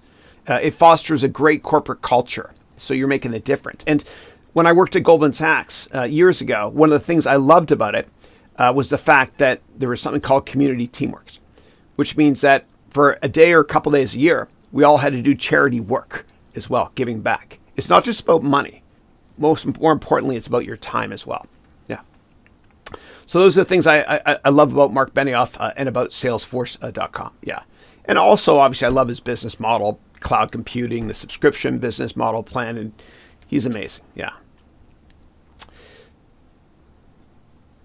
All right. Next up, Mr. Nobody is saying, hey, Chris, do you see a whole new company is going to be built off of blockchain or the government will impose some strict guidelines on this industry? Like, is it really Web 3.0? Yeah, I think that, so when you talk about blockchain, so for those who are not familiar with blockchain, it's basically the back-end infrastructure of a cryptocurrency. And so it's kind of like a digital ledger.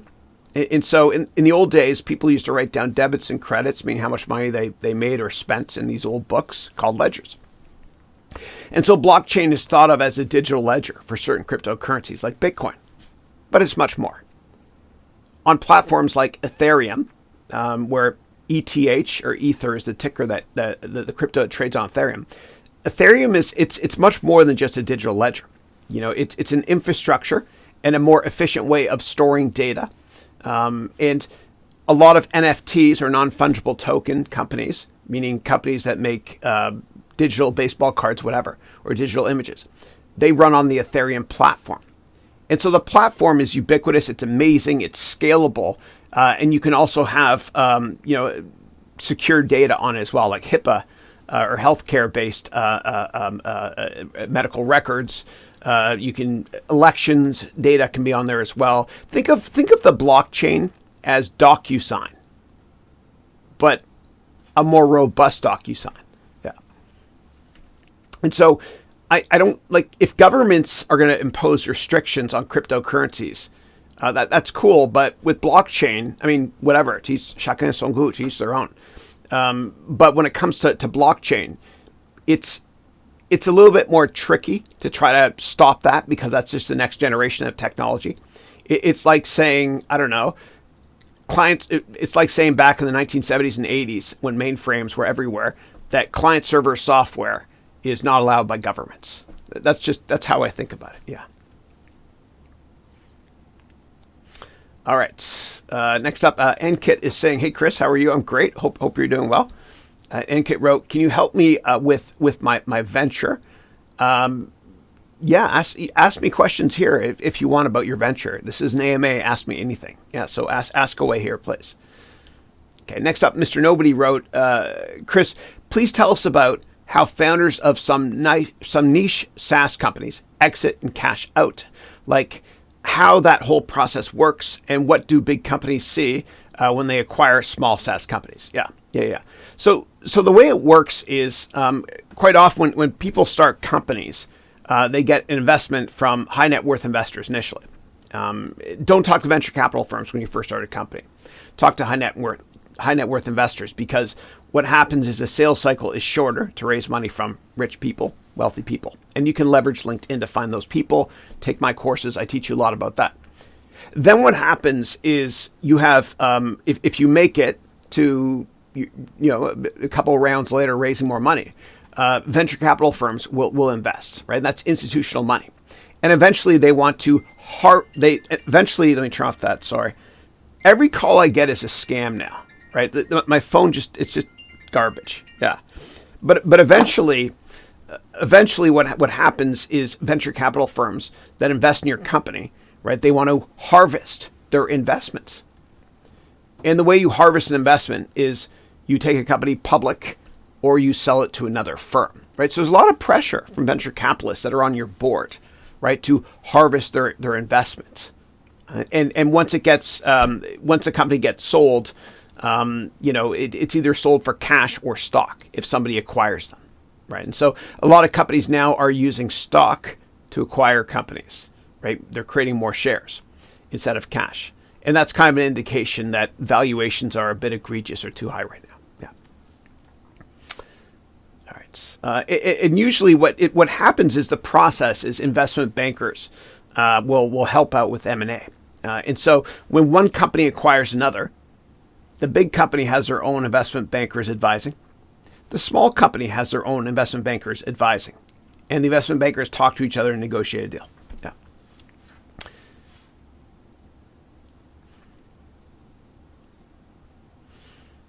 All right, next up, Carolyn wrote, hi, Chris. Is it a good time to enter the stock market? Yeah.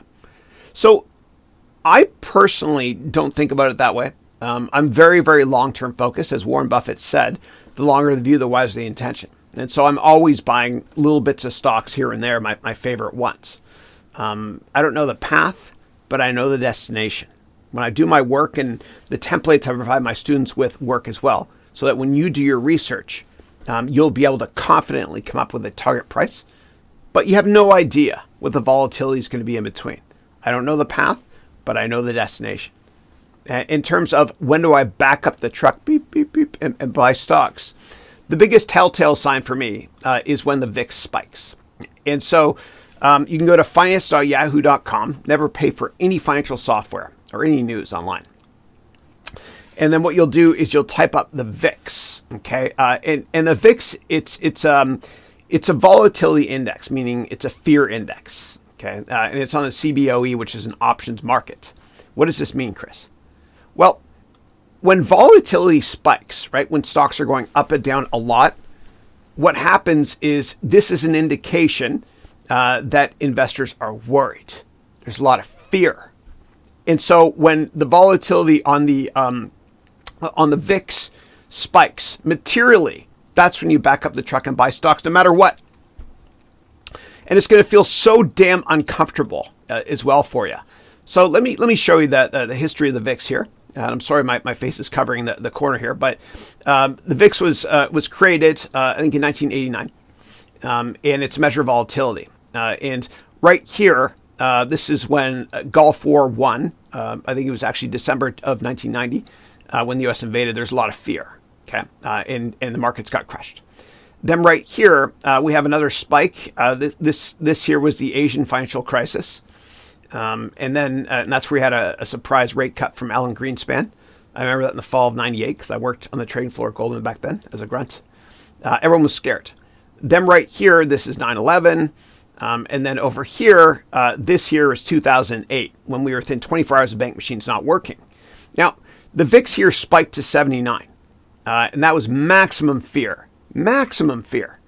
And so when the VIX spikes to like an all-time high, you have to buy stocks no matter what. And it's going to feel uncomfortable, and your friends are going to say you're crazy, but you have to be unemotional because unemotional people do exceptionally well in business. So that's when you buy, when it spikes. So more recently, remember that number, okay? 79, within 24 hours, bank machines not working. Now fast forward to here, okay? And let me actually show more data so I can show you the real spike. Here it is here, yeah. So back in March of 2020, the VIX, as you can see on the right-hand side there, was about 83. That's an all-time high. That is when you back up the truck. No matter what anybody says, you buy stocks then. And the smartest and most unemotional people in business do it. And so earlier today, in my opening segment on the news, I was talking about insider buying, and I showed you a Form 4 when Elon Musk was buying shares in Tesla, $30 or so million worth. And he bought it on February 20th, 2020, right? Which was around the maximum fear time. Like everybody was panicking. The smartest investors on the planet, they buy stocks then. Because if you buy stocks that everybody in the earth already owns, there's not that many new investors to push it higher.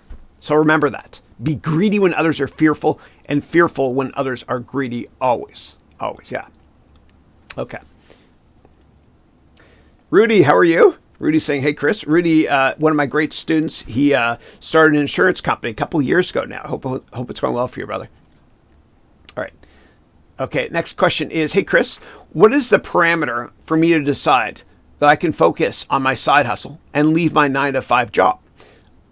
I mean, is there a certain income level to make sure before I quit? Yeah. So what I usually suggest, and this is insanely conservative, is when your side hustle's revenue, okay, previous 6 months, is greater than your entire 1 year salary, then that's when you quit. And of course, I know that's conservative. I have to say it that way, the 6 month period. And you and I both know that if it's less than that, you're still going to quit anyway. But the reason I say 6 months is because I want you to be really careful when it comes to seasonality in your business, right? If you and I start a company on November 1st, and we see massive sales, right? Holiday shopping sales on it by the end of November.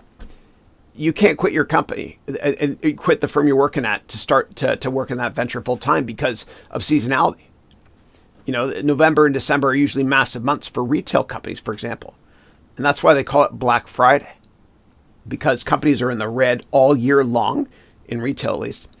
And then by the 3rd or 4th week of November, they break even on Black Friday, which is the biggest shopping day of the year.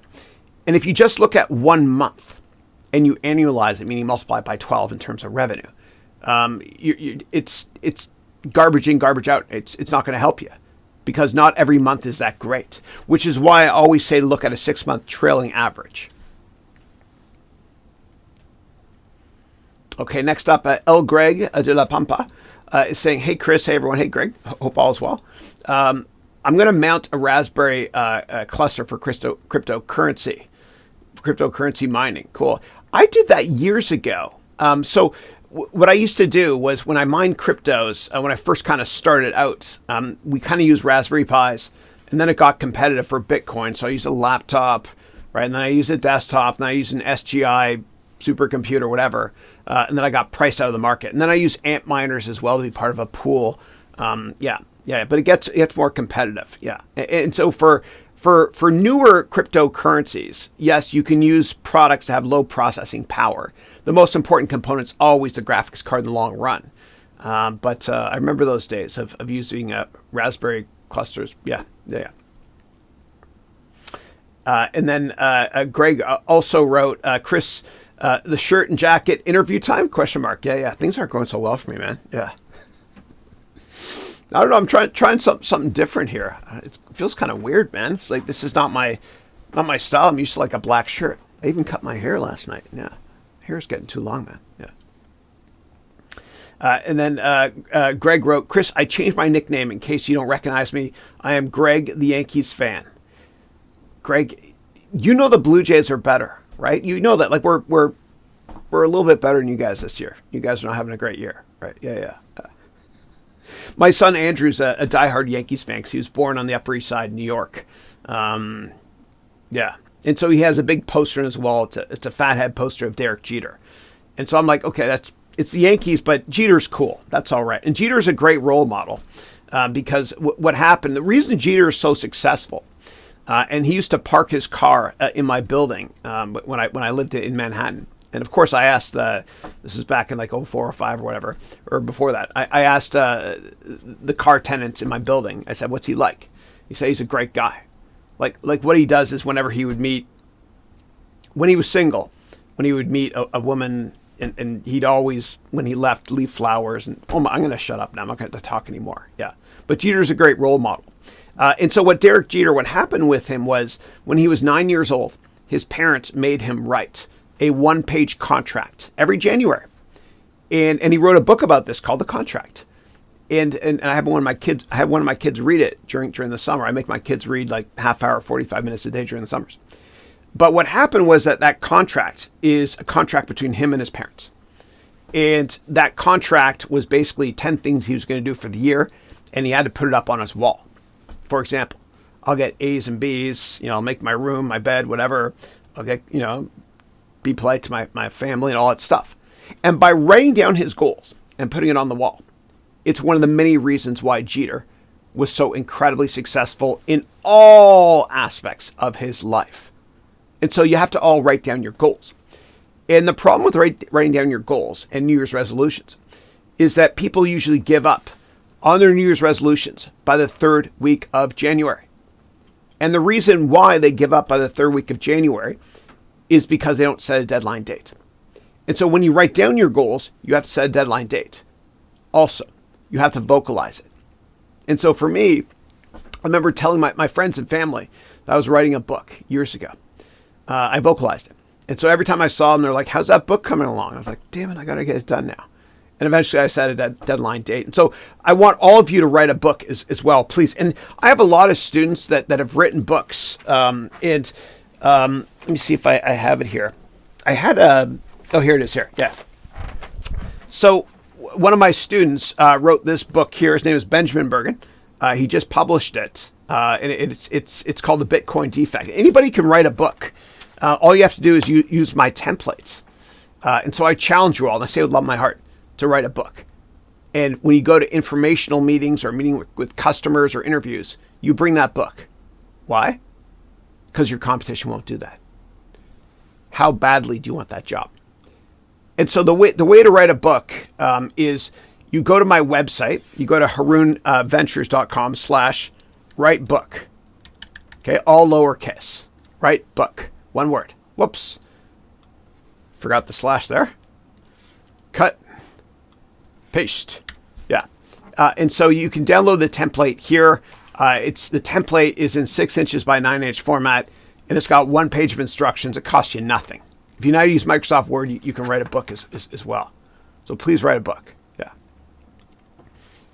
And Ginny, one of my amazing MBA students, she just published a book as well that I just purchased on Kindle. When the paper version comes out, I'm going to show it to all of you as well. Ginny is great. She grew up in Australia. She now lives in Vietnam. She rocks. All right. All right, next up, Vishnu wrote, hi, Mr. Chris. Hey, the stock market versus cryptocurrency. Which one do you think is well suited for a high schooler? Yeah, I always recommend diversification. Always. Right? Don't put all your eggs in one basket, because if you drop the basket, all the eggs break. And so I think that you should invest in multiple investments, okay? Even small amounts. So put a little bit in cryptos, a little bit in stocks, a little bit in bonds, that sort of thing. And just diversify, and always do your own research. And you can do your own. It doesn't matter how old or young you are. You can take my courses and sign up for them to learn how to do research on stocks, cryptos, or anything in business for that matter. Yeah. Okay. Next up, Gregory wrote, Chris, question. The CPI, which is for inflation, the CPI is used for inflation, but the money supply has increased 57% in 1 year. Lumber is up 225%, and beef is up 9.7%. Unbelievable. Is there a more accurate source of inflation? Yeah. And CPI, like inflation statistics, don't include basic necessities like certain food items, for example. It's tough, man. There's a melt up in everything. I understand why lumber is up. People are building more houses now, right? I don't know what a more accurate source is for inflation. I look at the same numbers you look at as well. Yeah. It's amazing though. Even like graphics cards, I was looking at it the other day. Like you can't buy brand new graphics cards.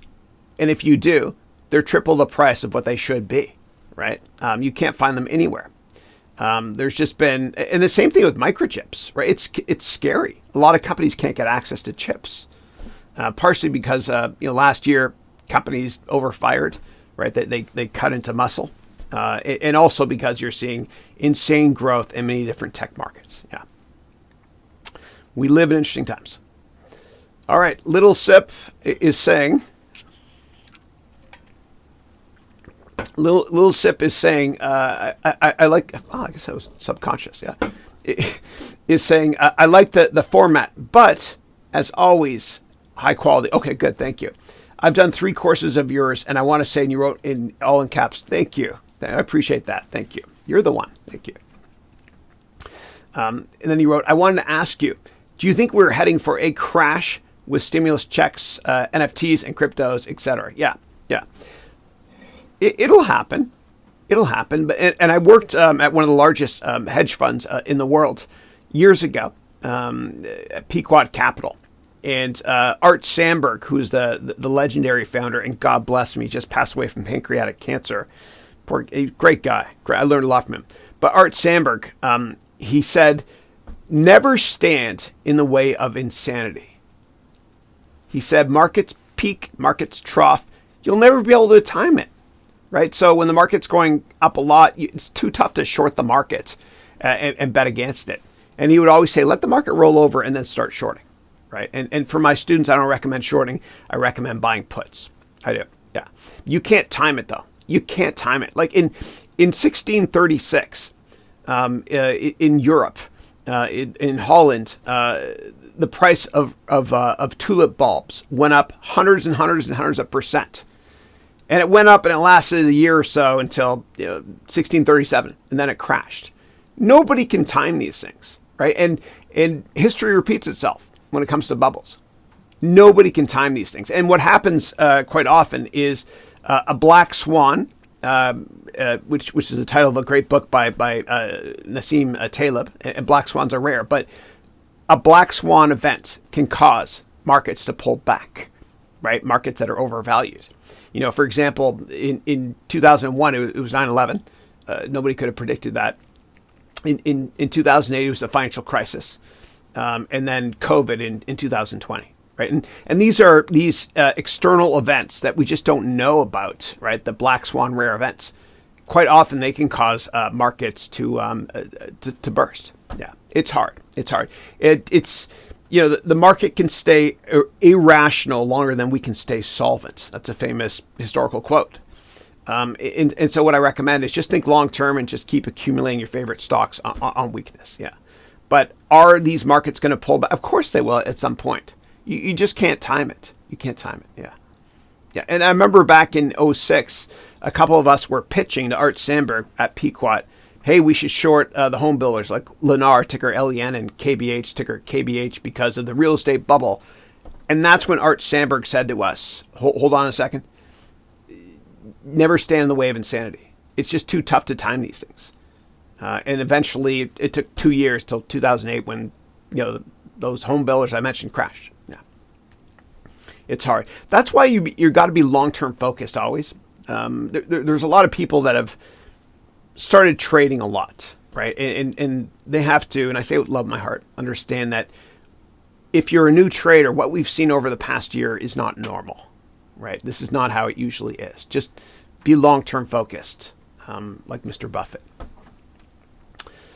Or if you're going to trade, please just trade what... Let me show you. If you're going to trade, just trade what you can lose, okay? So it's kind of like when you go to a casino, which I rarely do. But you never bring more money than you think you might lose, right? And that's what trading can be. So here's what I recommend. I'm going to show you guys something. So before you start trading, you can go to Think or Swim. Okay, that's it's owned by TD Ameritrade. Okay, Think or Swim. It's a way to buy stocks, options, everything. And what you can do, and I'm going to log in there with you. Okay, what you do is when you log in, you can go live trading or paper money. See here. And let me enter my password. All right. So what you can do is you can open up a paper account, meaning a pretend account, which is what I'm about to show you. And if you can't get it in the country you live in, maybe you can get a VPN set up first. Okay, I won't go there, but don't break the law if it's illegal. Okay. And then you see here, this is PM, Portfolio Management Simulated Trading. And so what I can do here is I can trade stocks or options, and this is for my upcoming complete options course. I'm just for fun showing how calls work on Coca-Cola, for example. What you can do is you can trade puts and calls. These are in the money for calls, out of the money for calls, and this is out of the money for puts, in the money for puts. All this stuff might seem like Greek to you, and a lot of stock transacting terms are in Greek.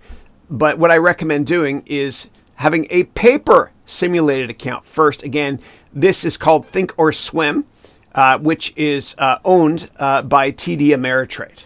Okay, you can make your own paper account first. So just practice this a lot before you do the real thing. And when it comes to puts and calls, and again, I have a course coming out soon on options, derivatives, and everything. But when it comes to puts or calls, if you buy them, the most you'll lose is what you paid for them. I don't want you to write these things. Don't write puts and write calls, meaning don't create them and sell them, because your losses can be unlimited. If you want to bet against a company, buy a put or don't buy the stock. Don't short and don't sell calls. Yeah. All right.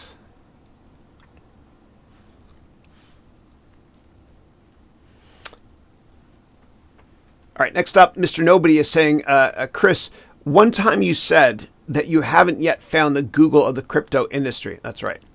But don't you think like Google isn't centralized in the system? Yeah. So when I said that, so back in the 1990s, there were a ton of search engines, right? There was Yahoo,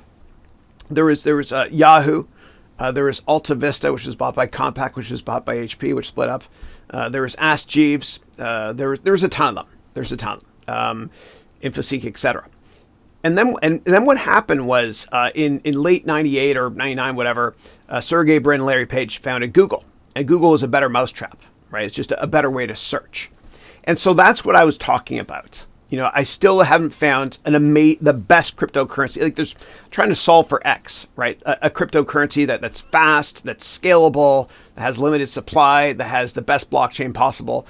For a while, I thought it was Ethereum, and I'm still mining Ether, but there are supply issues with that crypto in the long run. And so I haven't found the Google, so to speak, the world-class crypto yet. Yeah. But I'm looking. I'm always looking.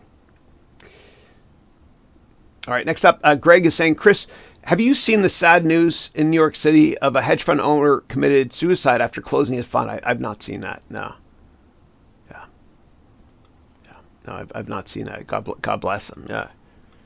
Yeah. And a lot of hedge funds went belly up last year because they thought COVID bad. I'm going to short the market. Yeah. And of course the market went up a lot. Yeah. Yeah. Oh, that's tragic. Yeah. And I worked in 2004. I worked out here for a hedge fund, and there was this woman who, and there weren't that many of us in the office, and she worked in fixed income. I worked in equities, and then one day she didn't come in, and she did that as well. Yeah. It's tragic. Yeah, it's a lot of pressure. Okay, next up, Manas. Hey, Manas, how are you? Manas wrote, you look so cool here. For the first time seeing you in a white shirt. Looks awesome. Thank you. Appreciate that, Manas. Good morning, my mentor. How are you really excited to see you one more time, forever and ever again? The So What test is off. No, thank you. I appreciate that. Thank you. Yeah, a little bit different. You know. I gotta fake it till I make it, right? With this new news thing. All right, and every week you'll see it. The webcast is going to get better and better and better until it's better than CNBC. All right, next up, Persona Non Grata is saying, "Hey, Chris again. Thank you for your generous support. My pleasure. I'm curious why you removed only Russia from BRIC. Best wishes." Yeah, thank you. Yeah. So for those of you not familiar with BRIC, it's a term that was created by an economist that I knew when I worked at Goldman named Jan Hatzius. And BRIC stands for Brazil, Russia, India, and China.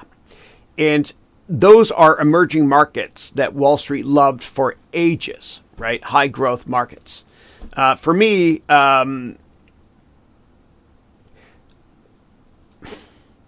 gotten burned on investments in Russia. I remember Lukoil, Gazprom investing in them. You know, the PE ratio was low, but the accounting may not have been up to standard, so to speak.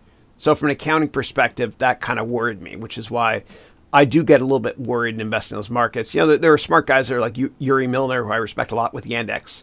Like those could be great investments longer term, but I usually don't invest in what I can't understand. And when it comes to accounting, where there's smoke, there's fire. And if I don't understand it, and maybe it's me being the idiot here, sorry, I tend to avoid these companies. Yeah.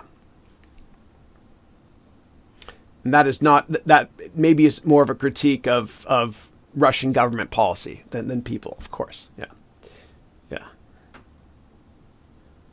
All right, somebody's asking about the So What song. So what? So whenever I create content for my students, I always ask myself two words, which is so what? Meaning, will this help them with their careers or not? If it doesn't, don't make a course on that stuff. And So What is it's a wonderful song by the late great Miles Davis. God bless him. He had this song called So What. So I always have that jazz tune in my head whenever I'm thinking of So What. Yeah. Next up, Nikuli is saying, "Hey Chris, I love the suit jacket and buttons, bro. Thank you. I appreciate it, man. Appreciate it. Yeah." And I was worried about the jacket because they say that you're not supposed to wear anything with patterns when you do television stuff, especially with shirts. But it worked out okay, and I got this from where did I get this from? I don't even know where it's from. Nordstrom, I guess. Yeah, it's a big retailer based in Washington State here in the Pacific Northwest. Yeah. All right, next up, Nikuli is saying, I love that Michael Jordan quote. Yes, I failed over and over and over again. That's why I succeed. Michael Jordan's dope. Love him. Love him. And Michael Jordan makes more money now every year than the entire amount of money he ever made while he played basketball because of endorsements. He's a great business person. And if you've not watched The Last Dance, which is a documentary on Jordan on Netflix, please do so. And in episode 7 or 8, when he talks about his dad, if you don't cry, you're not a real person. But even if you're not a basketball fan, I think we can all learn a lot from watching that as well. Yeah. All right. Next up, Cheyenne wrote, what are the threats to the bond and securities industry? Yeah. Well, the threats to all asset classes in the long run is higher interest rates, right? I would say it could help certain bond instruments, but certainly not equities, meaning not stocks, right? So that's always a threat. Inflation. Right, and when inflation gets out of control, what happens is governments have to raise interest rates a lot to slow down demand. And if they don't, the price of everything goes up and the economy falls apart. And the reason the Roman Empire failed was because they printed too much currency.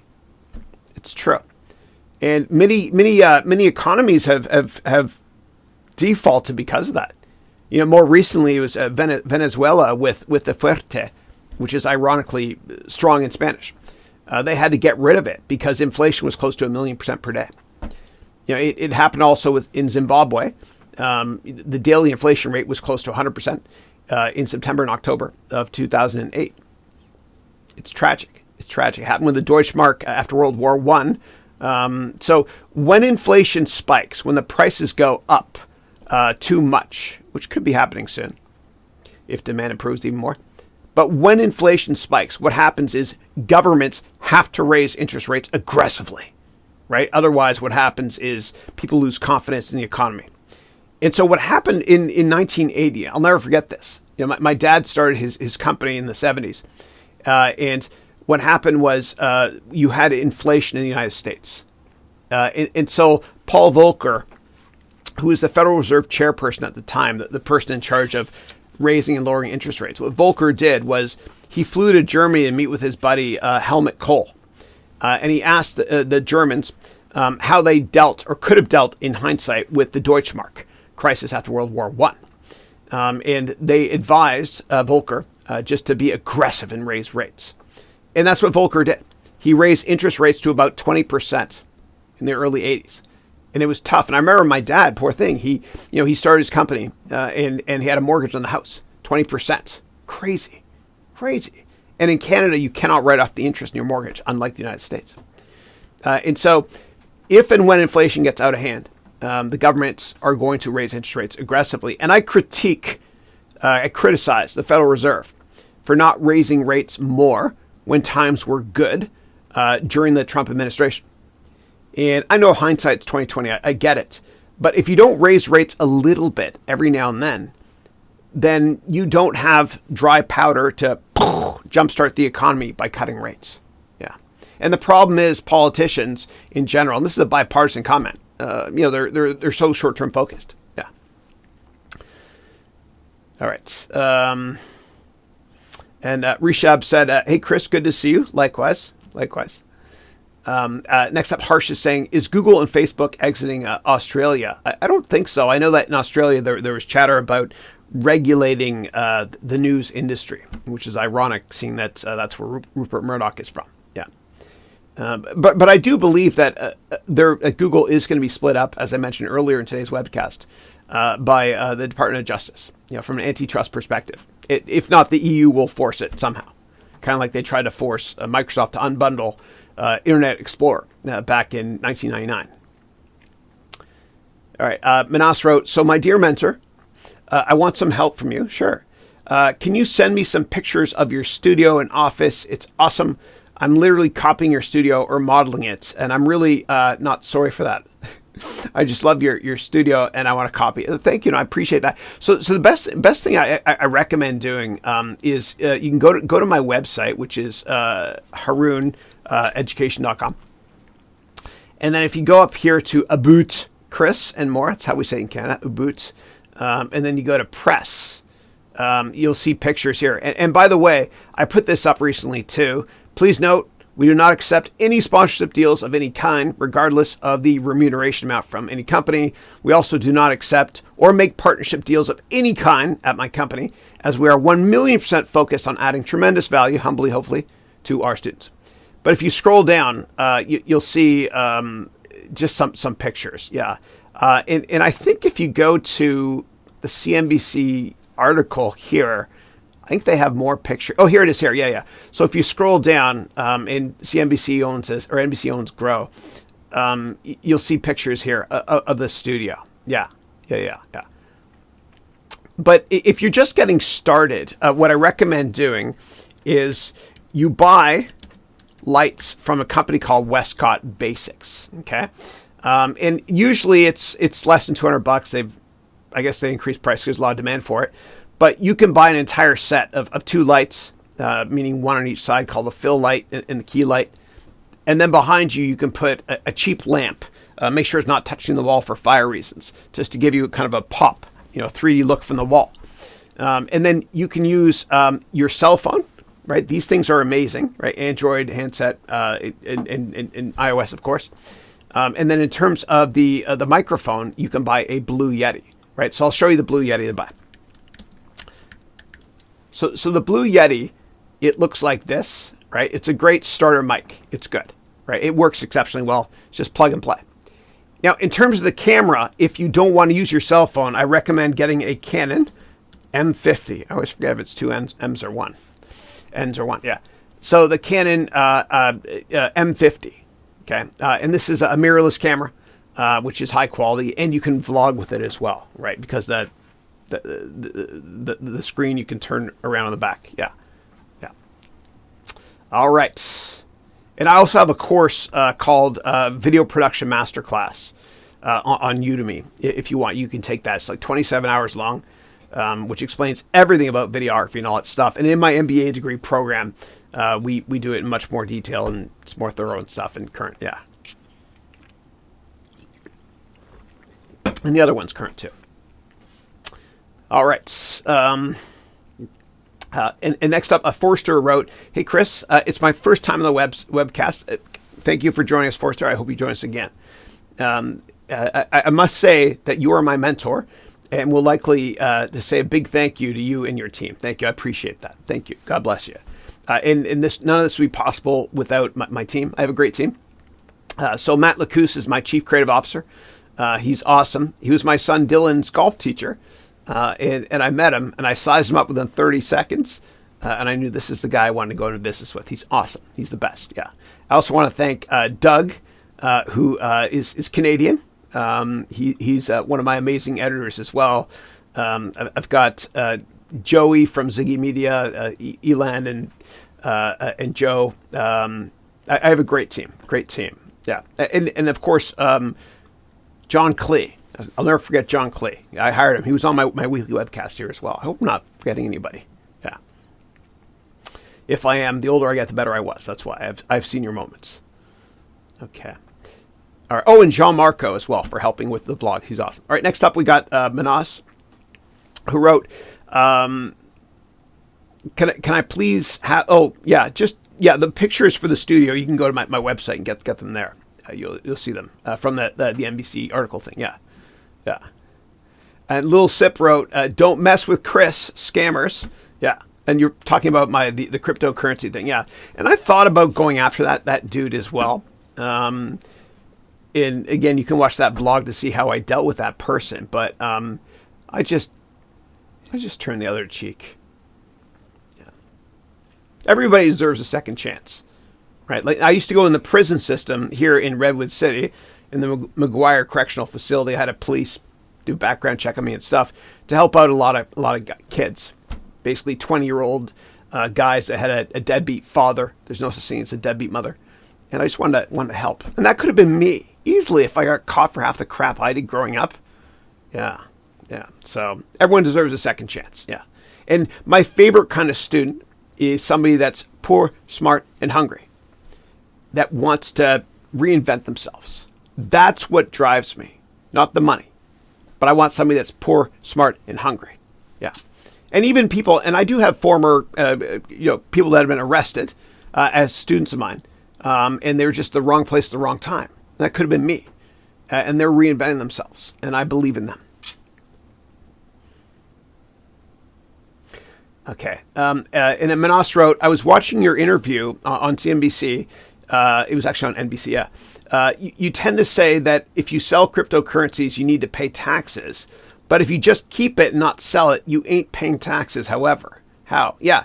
So if you don't sell something, you don't pay taxes on it, right, until you sell it. And so the way it works is governments around the world, they try to incentivize all of us to be long-term, because governments hate volatility in the markets, right, because it means fear. And so what governments do around the world in almost every country is you pay less taxes if you own something for more than a year and then sell it, right? It's called lower capital gains taxes. And so it just makes you be longer term focused. Yeah. But usually you don't pay taxes on stuff in certain asset classes until you sell the stock, so to speak. Yeah. It's different when it comes to property tax. So a little bit different in the real estate market. Yeah. All right. But if you have cryptos and you make money, please put aside whatever taxes you think you owe into a separate bank account, just in case. And when I was on NBC, interviewing, what I was talking about was there are some people that would, let's say it's December 1st of 2021. Okay. On December 1st, you buy Bitcoin. And let's say by the next day, December 2nd of 2021, Bitcoin goes up 10 times, right? And you're like, oh my gosh, I made 10 times my money. And if you sell Bitcoin and buy Ethereum or Ether on December 3rd, and then by December 31st, Ether goes to zero, right? All hypothetical. You still owe taxes. And so what I recommend doing is, it can destroy your life. What I recommend doing is whenever you make money on cryptos or anything for that matter, take the amount of tax you think you're going to be paying and put it into a separate account, out of sight, out of mind. Yeah.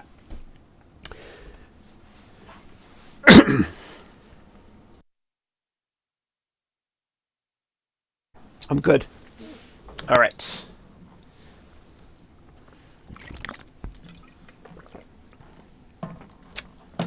And Little Sip, you're right about your comment there about capital gains taxes.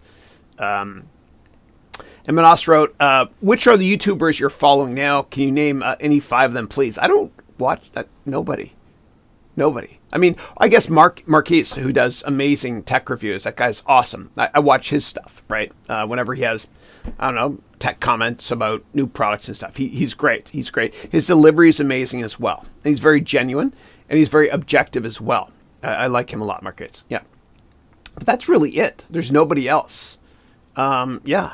And I don't watch the news. I don't really read the news.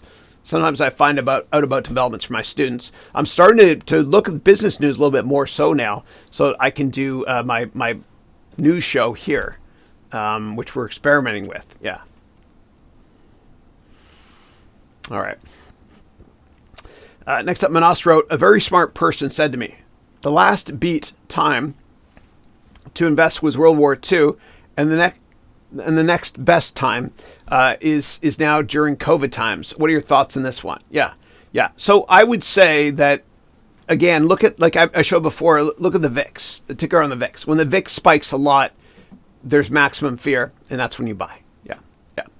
But when it comes to wars, the market goes up during wars. It's crazy. Like when the war starts, it's bizarre. Because what the stock market does is it discounts all the bad news right ahead of time. It tries to. And then when the first bomb drops, the market rallies because it's priced in. And so when the statue of Saddam fell in early 2003, the market rallied, right? When the first bomb dropped, so to speak. Yeah. And Mr. Nobody is oops, I missed one here. And if I miss anybody's question, just post it again. I read everything out loud here. Yeah. Akazan wrote, hey, Chris, thank you for everything you do. Thank you. You wrote, your speeches are extremely exciting. Thank you. I appreciate that. Can you please share, how do you structure your thoughts? Yeah. Yeah. So for me, what I do is when I'm creating content, books, courses, whatever, it's very unstructured. I'll go for very long walks by myself during the day. And then what I'll do is I'll email myself. And in the subject line, I'll put the name of whatever the course is, so that later on, I'll do an advanced search in let me show you here. This will make more sense if I show you. I do an advanced search in Gmail to get all my thoughts. So for example, if I go to Gmail here, and if I do an advanced search here, okay, so let's go to subject line for options. This is my options course, okay? I do a search, and lo and behold, you'll see here my options course, right? So these are just, so right here, I wrote here, I was going on a walk, and I wrote, options are like car insurance. So when I explain it to my students, what does that mean?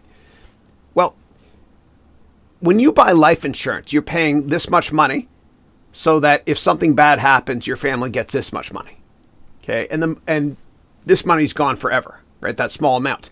That's like an option. So this is what I wrote here. And so if I go back here to search for options, and I do this for tons of things as well, right? So right here, I wrote to myself, talk about tulips, right? And so in 1637, the price of tulip bulbs went from this price here, it's hard to see, all the way up to this price here, right? A couple hundred times higher. And then it crashed in 1637. History repeats itself.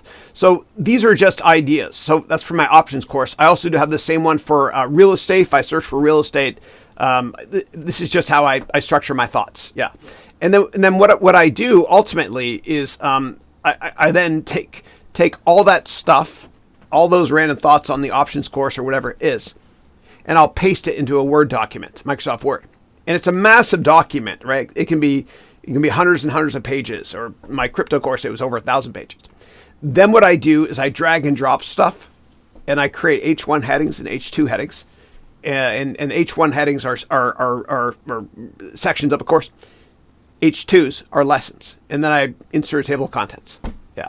That's how I structure things. Yeah.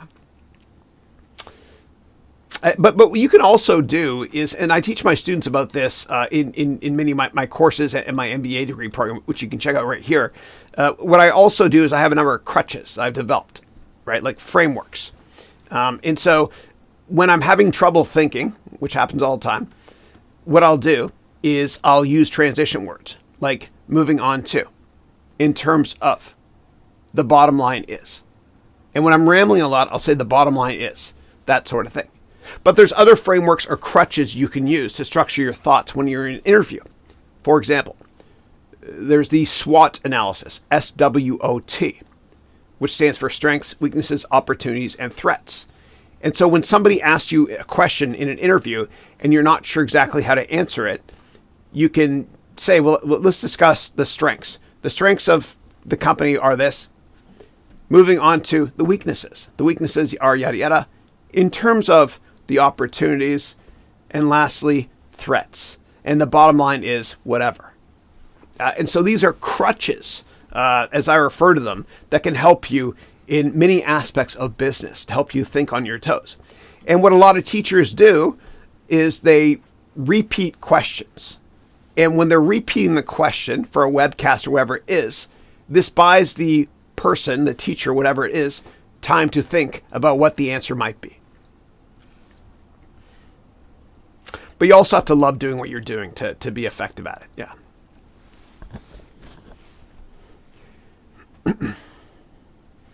All right, next up, Mr. Nobody is saying, does the 100 Steps Stock Evaluation Framework include in your silver program? Also, will the real estate and option courses be included in the silver program? Absolutely, yeah. And I'm always adding new content, right? So the program right now is just over 300 hours. And all you have to do is get over 50%, half the quizzes to get the degree. But I'm going to be adding an insane number of new lessons every year to make sure it's always current. Now, in terms of the framework I think you're referring to, in the finance and accounting portion of the program, I created a ton of new frameworks for you, including one that's 100 steps to analyze everything you need to know about a stock or any company. Qualitative stuff, quantitative, and financials. And so here's a very short video that highlights that framework and other frameworks in the finance and accounting portion of my MBA degree program.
All right, now it's time for the prize. One lucky person is going to win the $999 version of my MBA degree program. The way it's going to work, like it did last week, is I'm going to ask a question, and the first person to answer correctly, type in the chat, will get access to this prize. Again, you'll win the MBA degree program. And so the MBA degree program, I could show you here quickly. If you go to my website, I'm in dark mode there, eh? If you go to my website, you can learn more about the MBA degree program here, right? So this is the one here. This is the $999 silver version, we call it, which is on demand, which means you can start right away. There's a 30-day, 100% money back guarantee as well. And it's like Netflix. Right, so you can watch it online on any device you want to. You have access to it forever, as well as all the new content I create when I add more stuff later this year, including stuff on options, which will be the 89th class, as well as real estate. You can pay in 3 payments if you want to, or just buy it up front. Again, it's a 30-day, 100% money back guarantee. You have nothing to lose, everything to gain. And so you can even sign up today, take the whole thing in 29 days and ask for your money back. People have done it. So that's the silver version. The next version is called the gold version, which is identical to silver, except it's done once a year starting every January, and it includes also 200 hours of live Q&A. Now, if you buy silver, you can upgrade automatically to gold by paying the difference if you want to, and that will get you to the front of the line as well, because there's only a certain number of spots for gold. Platinum is the same thing as gold, except you also get 3 hours of one-on-one meetings with me that are confidential. You can ask me anything and I'll try to humbly help you in any aspect of your business or life. All right, so let me go back here and tell you the question. So whoever answers this correctly and whoever types this first, okay, if 2 people type it at the exact same time, whatever answer I see first wins. The answer to this question will get you the $999 silver on-demand version of my MBA. Here we go. Earlier in this call, I talked about in my opening news segment I talked about what to look for with insider buying or selling. What is the name of the form to look at to find out about insider buying and selling? Whoever answers correctly gets the prize. What is the name of the form I talked about earlier today to be able to monitor insider buying and selling? It's not the 10b51. It's another one. What is the name of the form? All right. And there's about a 10-second delay here usually. So I'm still waiting for somebody to enter in the question. There we go. Good. Okay, so the winner was Black God, who said Form 4.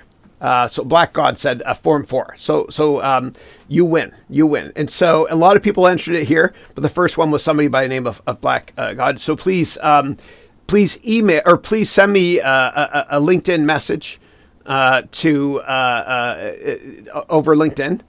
To me, and then what I'll do is I will give you that coupon for free. So just send me a LinkedIn email, and I'll look for it too. Most times I miss everything in LinkedIn. I get a lot of inbounds, but I'll look for you. Okay, and then what I'll do is later today I will email you the code for $990. So congratulations, cool. All right, nicely done. Wow, a lot of people entered in the form for it at the same time. Let me see here. So the first was somebody by the name of Black God. Caroline got it right as well, but only one person wins. Akazan, Goli, Andel. And then Forster wrote, I have won. Well, let me see who wrote it first. No. It was Black God who got it first. Okay, great. All right. Congratulations. Nicely done. All right, cool. That was fun, huh? Okay. Next up, Manas wrote here, if a developing country like India is facing a pathetic situation, what does this mean? Is it like blood in the streets and you need to take your boat to go boating? Your thoughts? Yeah. So I think what you're referring to is when to buy stocks. And so there's that famous saying, you want to buy stocks when there's blood in the streets. So what that means is when the market sells off materially and everyone's panicking, if you see that, quite often that's a good time to buy stocks because nobody else is. And what I love to do is I always prefer to buy a broken stock and not a broken company. What does that mean? Well, a broken stock is one that breaks support and it looks like you're catching a falling knife. Okay, I like to buy broken stocks but not broken companies. All right. Next up, Colin. Colin wrote, hey, Chris, I have another question on the MBA program. I'm not a very innovative person. Is there a module in the MBA program that teaches you about how to be more innovative? Yes, in the personal growth track, I do talk about how to challenge yourself and think in unique ways. Yeah. Next up, we got Manas, who said, your background looks pale today. Can you change it to black or something contrasting with your coat? It would look dope and awesome. Yeah. The background here is actually it's just the wall. That's it. But if you want me to go, all right, screw it. Let's do it. As Sir Richard Branson said, let me push the pedal and turn off the backlight. There we go. Is that better? No, I don't like that as much. All right, give me 1 second. Let me turn it back on. GVM. This will look golden this time. I put the pedal far away on purpose so I wouldn't touch it. Yeah. So there's that. Yeah. Oh, I don't like that. All right, give me 1 sec. I have to change it back to blue. And I've got new lights coming, which are going to be DMX lighting for. It'll look awesome soon. All right. Next up, Rudy. And what I could do actually is I could lower it. There's a screen behind me as well. I could lower. I won't do that today though. All right. Next up, Rudy wrote, Trump started the vaccine to go quickly in 9 months. Dr. Fauci said that would be dangerous. Now they take credit for something the previous administration started. Yeah. No, I don't know too much about that. I don't think that Fauci is a fraud though. But timing-wise, I guess they could have reacted a little bit faster. Give me 1 second. I'm just going to change these lights to blue. There we go. That's blue on one side. If you're curious about the lights I have, they're called GVM lights, which stands for Great Video Maker. I got to change this side. Give me 1 second. But I've got these new lights coming in that are going to be a DMX. DMX, not to be confused with the singer, God bless him, who just passed away. DMX means lights that you can actually change using pedals and all that stuff. So if I were to want a more dramatic look, say I'm saying something more dramatic, I can push this pedal here, right? Or change to the other side as well, right? So if I click this side, or I can go back full. And the way I did all that was with pedals that I created. Whew. Good. Pedals I plugged in. All right, cool. All right, next up, Colin wrote here, by the way, I made some money using what I learned from your course. Awesome. You're the one. Oh, thank you. I started helping others by doing their resumes and LinkedIn profiles for free. Then it struck me I could offer a paid service, so I did. Awesome. Very cool. And please feel free to use any of the stuff in that course of mine, royalty free forever. Just pretend it's yours. You can have it. Yeah, thanks. And it's great to hear that you started a business that way as well.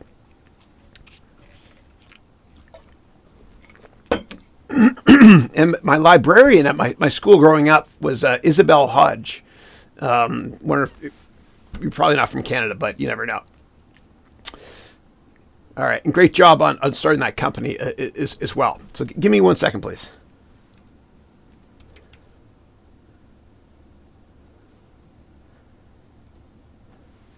All right, next up we've got Manas, who wrote, your skills are so awesome.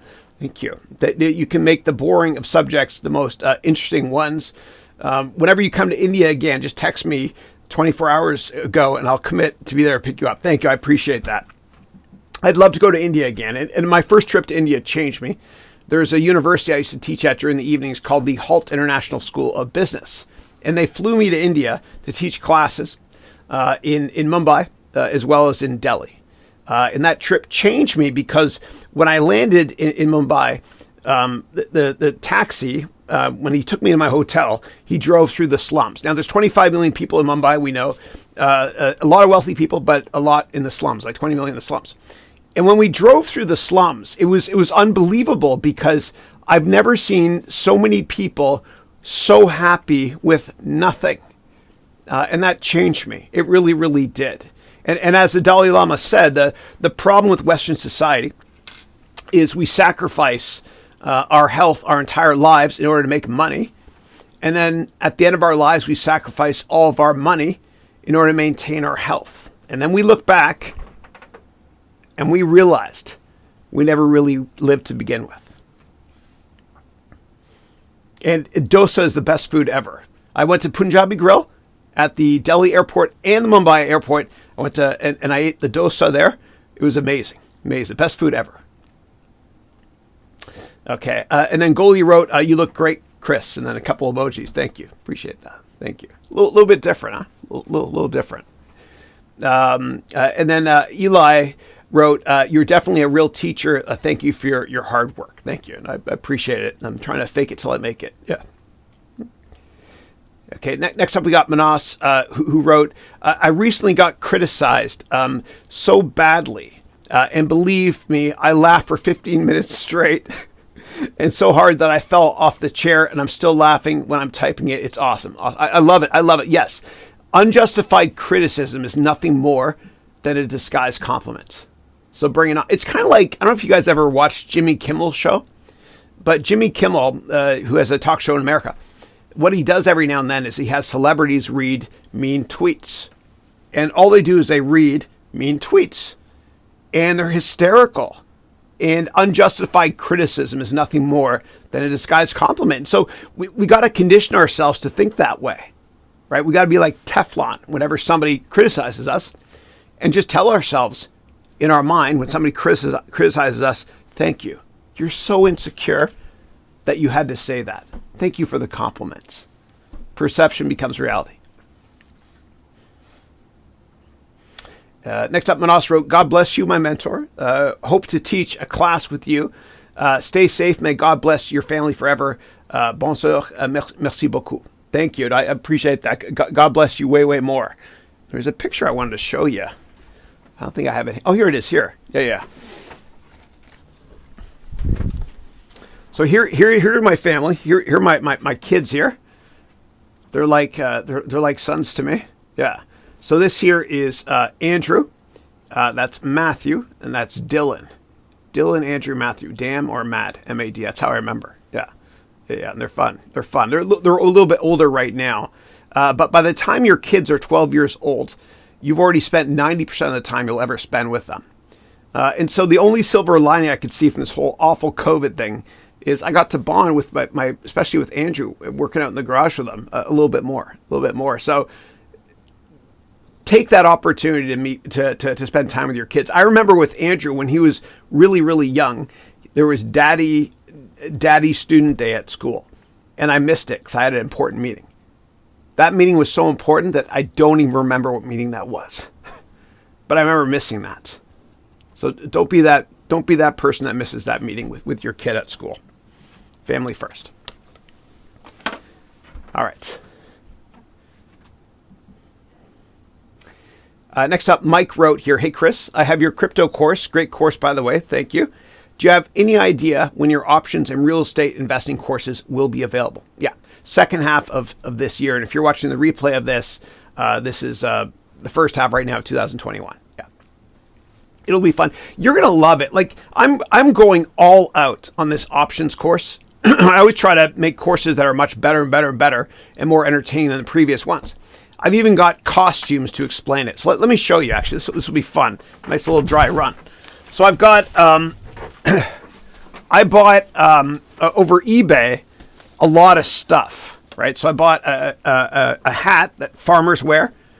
I bought real clothes that farmers wore in the 1800s, right? You can get this stuff cheap. And I also bought wheat, and I explain options by using costumes and all that stuff. So screw it, I'm going to do it. Here we go. So let me explain what futures are using this prop, okay? My name is Farmer McFly. Back to the future always, right? Right now it's the 1800s. And I have wheat. And I want to sell this wheat. But if I sell it for less than $100, I'm going to lose the farm. And I don't want to lose the farm. So I don't know what to do. There's a smart man named Mr. Jean-Pierre Morgan, JP Morgan, who told me, Farmer McFly, what I can do is I can buy this wheat from you at a certain price. And the reason why I'm scared about my farm is because the way it works back here in the 1800s is when I sell my wheat, I don't get the money right away. I have to ship it on a train, and it takes 7 days to get to market. Then I sell it at whatever price the market wants to pay. The problem is, if the price goes down a lot, I'm screwed. I lose the farm. And so JP Morgan set up this process for me, Farmer McFly, so that I can sell my wheat today to him for $100. And he'll ship it onto the train, and eventually somebody else will buy it. And that contract means that I get $100 no matter what. So if the price drops to $50, I still get $100. If the price goes up to $150, I still only get $100.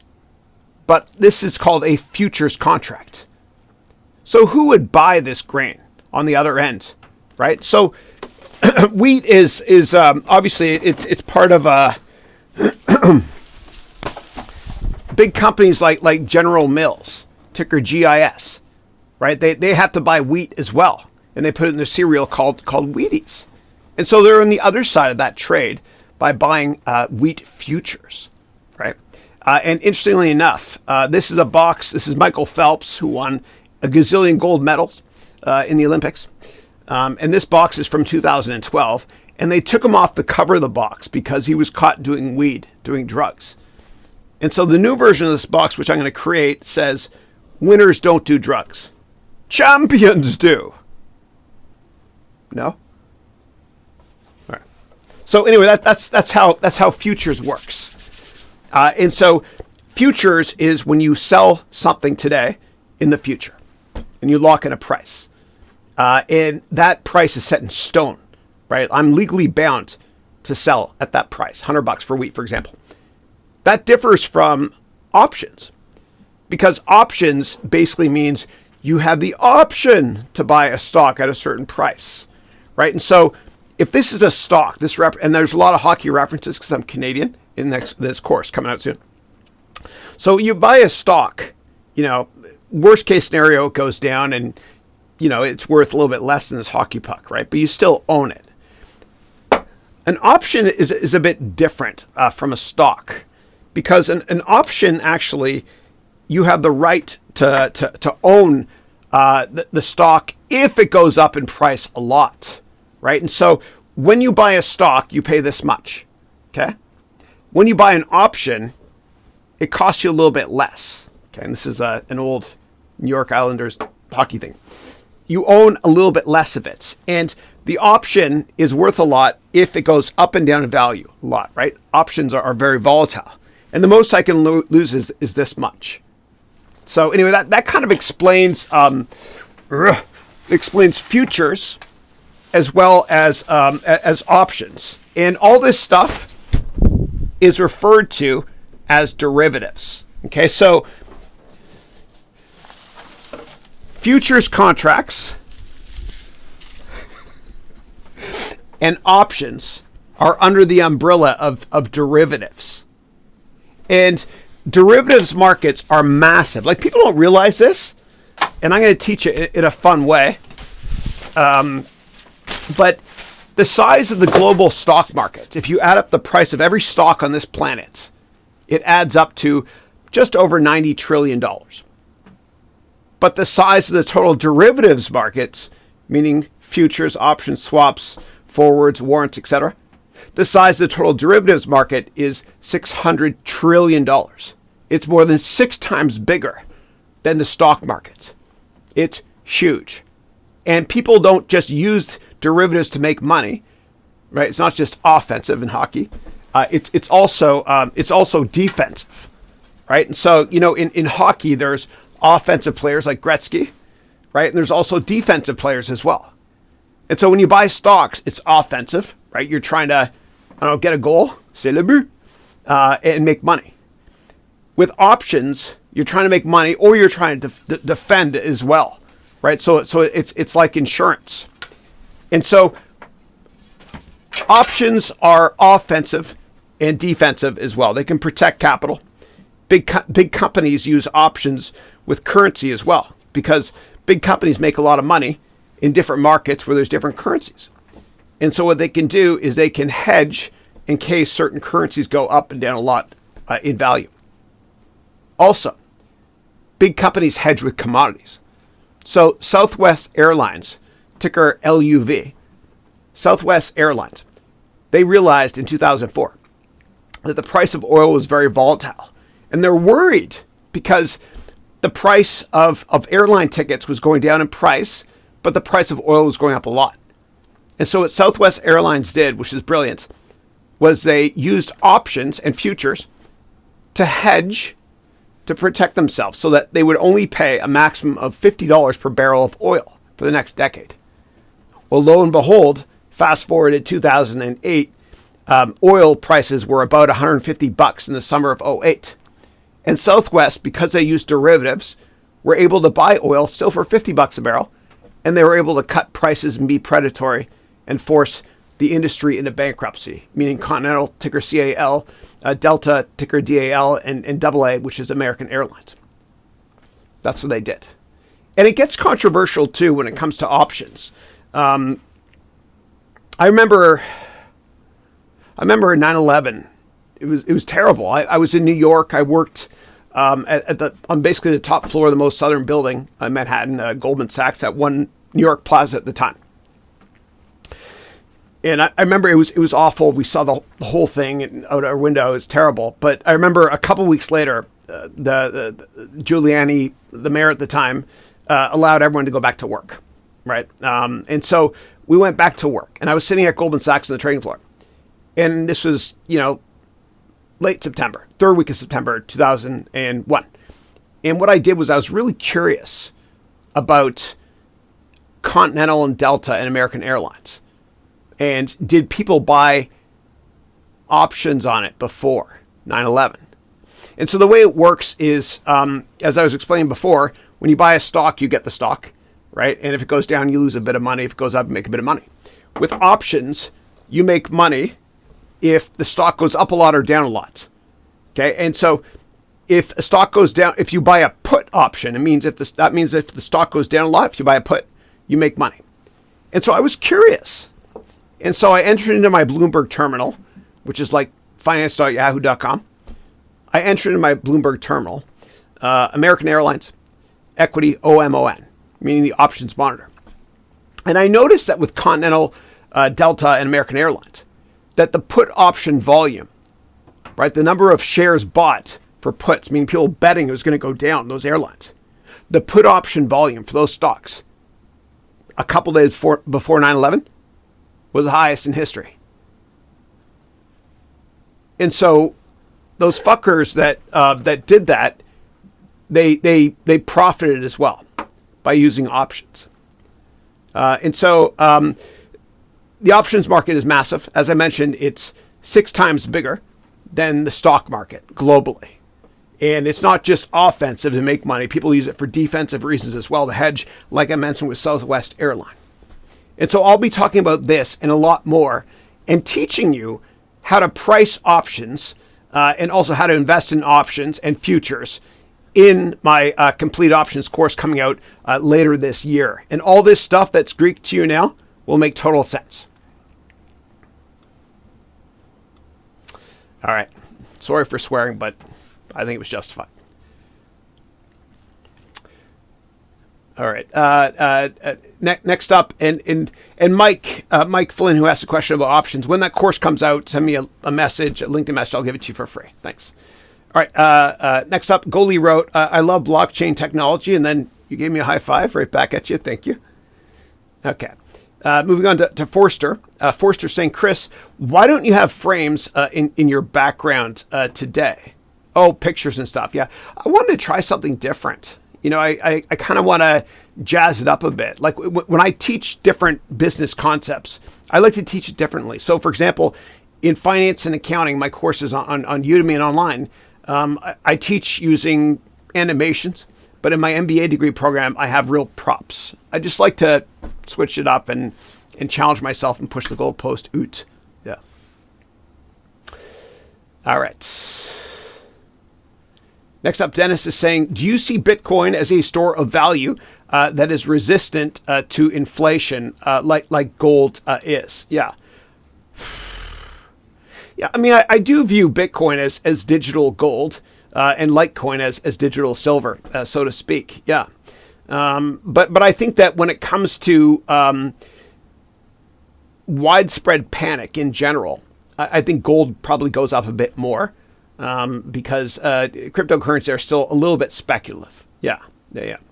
And you can buy gold by typing in ticker GLD. And this way you don't have to actually buy physical gold. You can buy the ETF and pay a 0.49% fee every year, which is worth it. Because a lot of times you buy gold, you don't know if it's a real thing. Yeah. And what some people do, and don't do this, is they go into Chinatown in San Francisco here at least. They'll buy gold. They'll pay cash. They'll keep the gold in their safety deposit box. And when gold goes up a lot, they'll sell it back for cash and not pay taxes. Yeah, don't do that. I don't know why I mentioned that. I don't do that.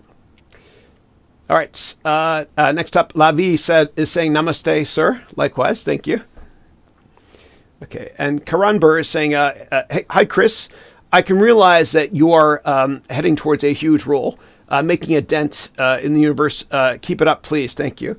I'm proud to be your student for multiple courses. Thank you. I appreciate that. And we're trying to, and it's my team is amazing. You know, Matt, Doug, everybody. They're great. And Hisham, who I work with every now and then as well. He's one of my great San Francisco State students from years ago. Love that guy. Yeah.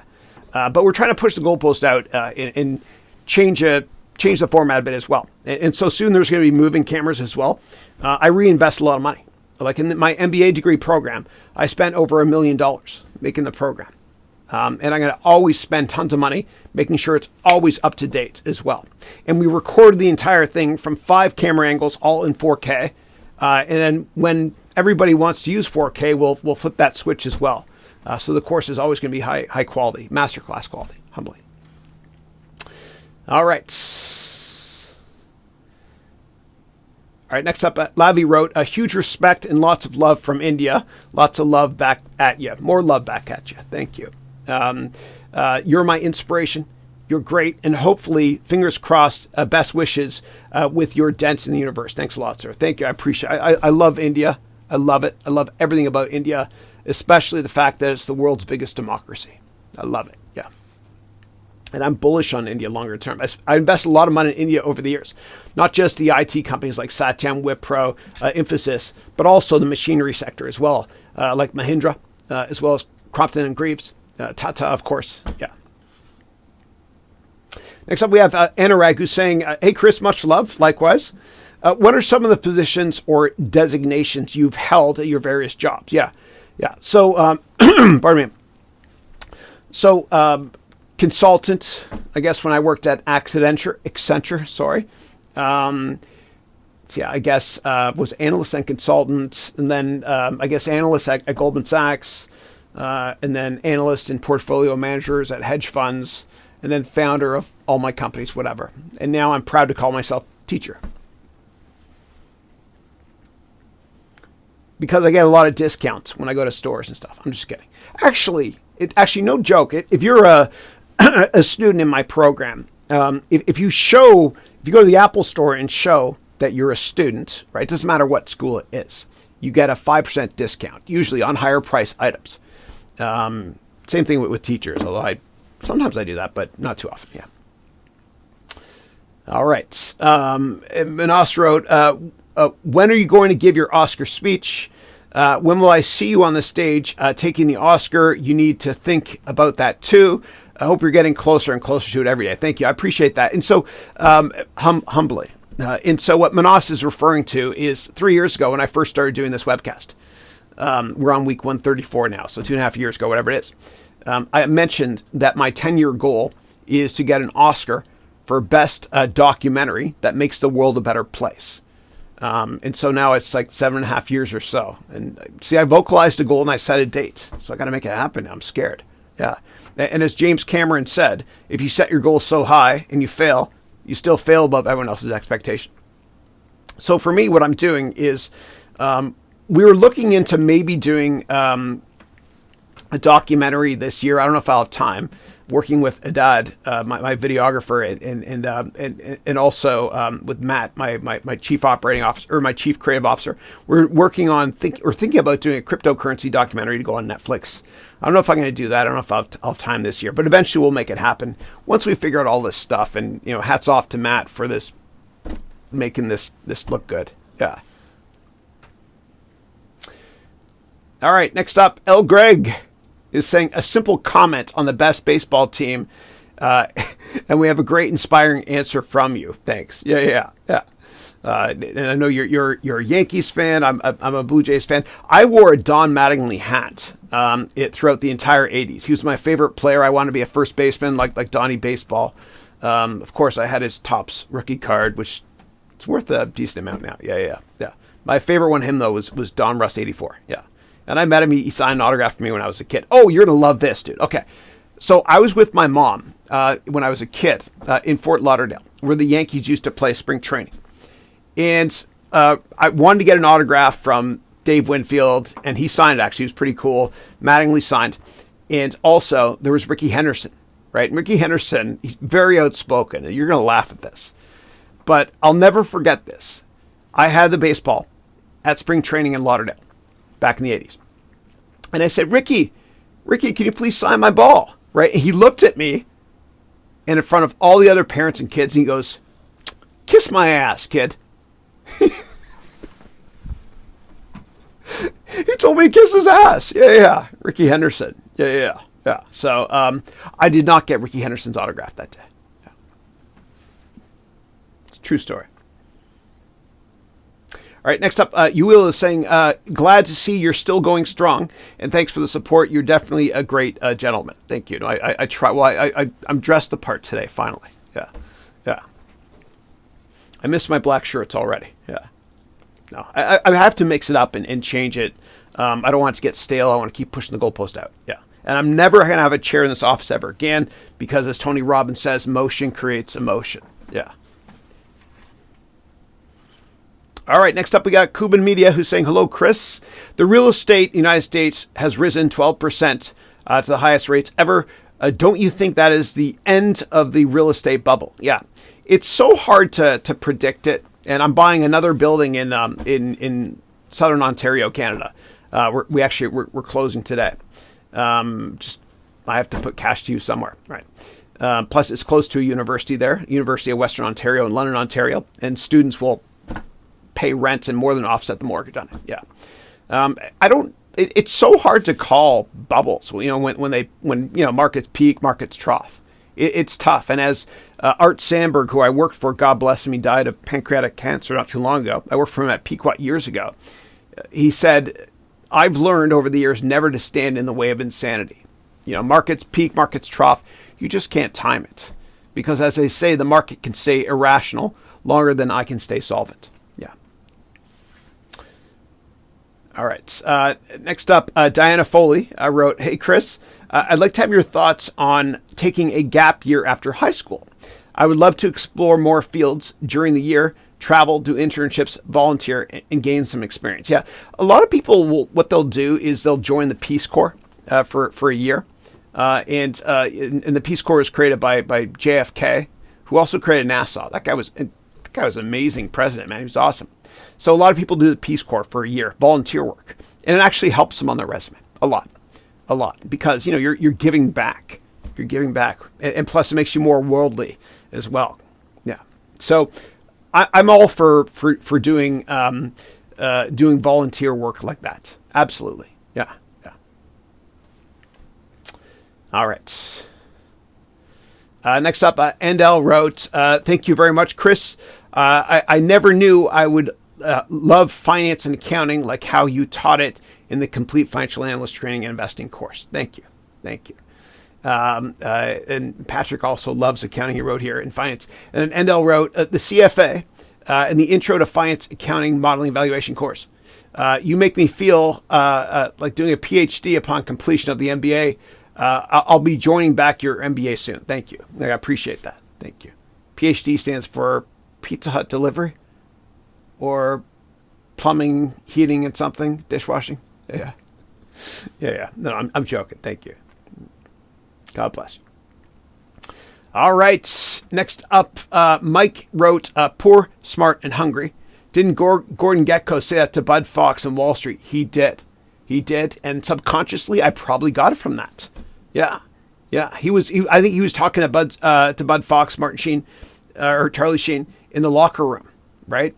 And he said, if you want a friend, get a dog. Remember that? Then he said, it's trench warfare out there, pal. Yeah. And then Michael Douglas, actually, who won Best Actor for Wall Street in 1987, that movie, he's discussed it whenever he goes to New York, because to this day, people approach him and say, you know, traders on Wall Street, they say, thank you for playing that role. You inspired me. That's why I work on Wall Street. And I think, and this is weird, but like everybody on Wall Street knows every line from that movie, and they have for ages. I think that movie created the 2008 crisis. Greed. Right? Remember that speech he gave? Greed. You know, greed will not only fix $10 paper, but that malfunctioning corporation called the USA. He did a great job in that movie. He was crooked as hell in it, but he did a great job. All right. And in Hollywood, you'll notice, in all movies, the rich dude is always a schmuck and loses in the end. It's just the way it works. It is what it is. All right. RJ wrote, as you just mentioned, helping out with the prison system visits, awesome outreach. Yes, everyone needs another chance. Yes, everybody deserves a second chance. And even some of the apostles, you know, in biblical times, they spent time in jail. It's true. It's true. And so everybody deserves a second chance. I could have been caught doing something illegal years ago. Who knows? I could have been in jail, right? I just happen to have a great father and mother.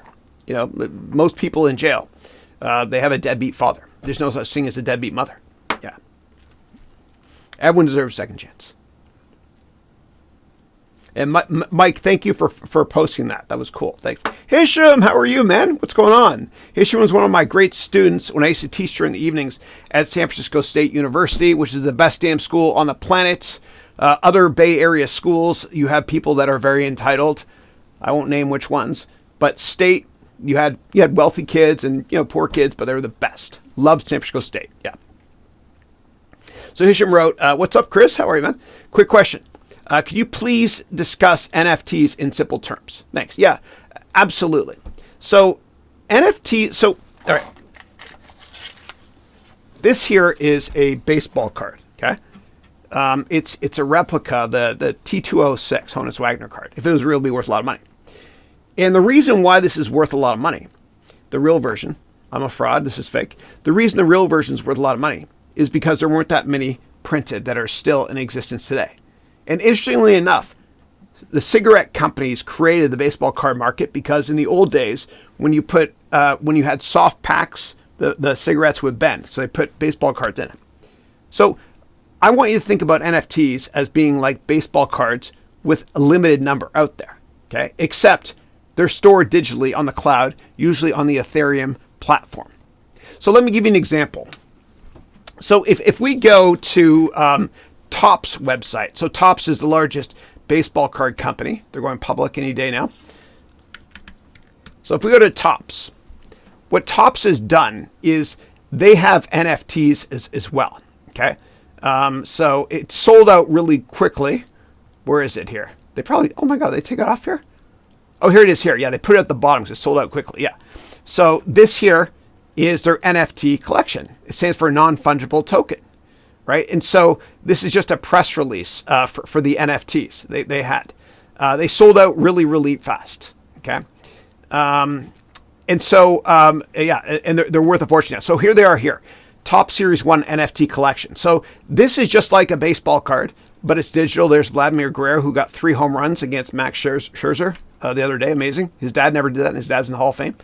And so you click here and you could start buying them. Okay, these are sold out though. They sold out really quickly. And so you could buy one pack for $4.99 or a special pack for more, which has more rare cards in it. Okay, so what you can do is, in addition to buying these, you can trade them. Okay, and there's a website called Wax Stash. Okay, so what you can do now is you can buy these, and these are digital baseball cards. There's a limited number of them. And the most popular one is Mike Trout, okay, who plays for the California Angels, or LA Angels they call it now. I'm old. It used to be called California Angels. And so if we do a search for Mike Trout here, you can buy this card. And let me do a listing from low to high. Okay, go. So you can buy the Mike Trout card here for $69. And I remember this card when it came out, the day it came out. Okay, it was about $50, right? And this is the cheapest you can get it for now. So you can buy a Mike Trout card if you want. Now, in order to do it, you have to have a wallet, right? And so I have a wallet here on Access. Hold on a second. I got to click. I'm not a robot. Did I pass the test? I think I did. God, that was hard. And they sent me a login verification here. What I can do is I can enter it in and then show you really, really quickly. Give me 1 sec. I think it's worth the effort. Yeah, I haven't gotten it yet. Yeah. Or my email address. So give me 1 second. Let's go here. Actually, I'm going to show you my email as well. We'll go there, okay? All right, I got nothing to hide. So we go here to Gmail. And here it is, Wax. Smart, like wax packs, right? So here it is here. So I'll take this code, okay? And I'll go to my Wax Cloud wallet. I'll paste that there. Whoops. I copied the wrong thing. Oh, yeah, sorry. Let's go here, paste it in, continue. And here is, and this wallet basically will allow me to own NFTs, okay? I don't know why it just closed on me there. But I can own, oh, here we go, it logged in for me, you can see. And this here is my address. It's kind of like you have a public key address for cryptos. This here is my address here. So if I wanted to, I could buy this right now, okay? And if I have money in that account, I'm not going to do it, obviously, okay? Because it says here, no money in your account. Now, what you can also do is you can go to eBay to look up these NFTs. So if I enter here, Mike Trout NFT, EA Sports in the game. And what I'm going to do is whenever I look here, I always look to see what's already sold. So I'm going to go here to sold items. Okay. And then what I'll do is I'm going to go to, ended recently. So let's see here. I'm looking for the exact same card. Yeah. So somebody sold this here for $99. Okay. And that was a buy it now.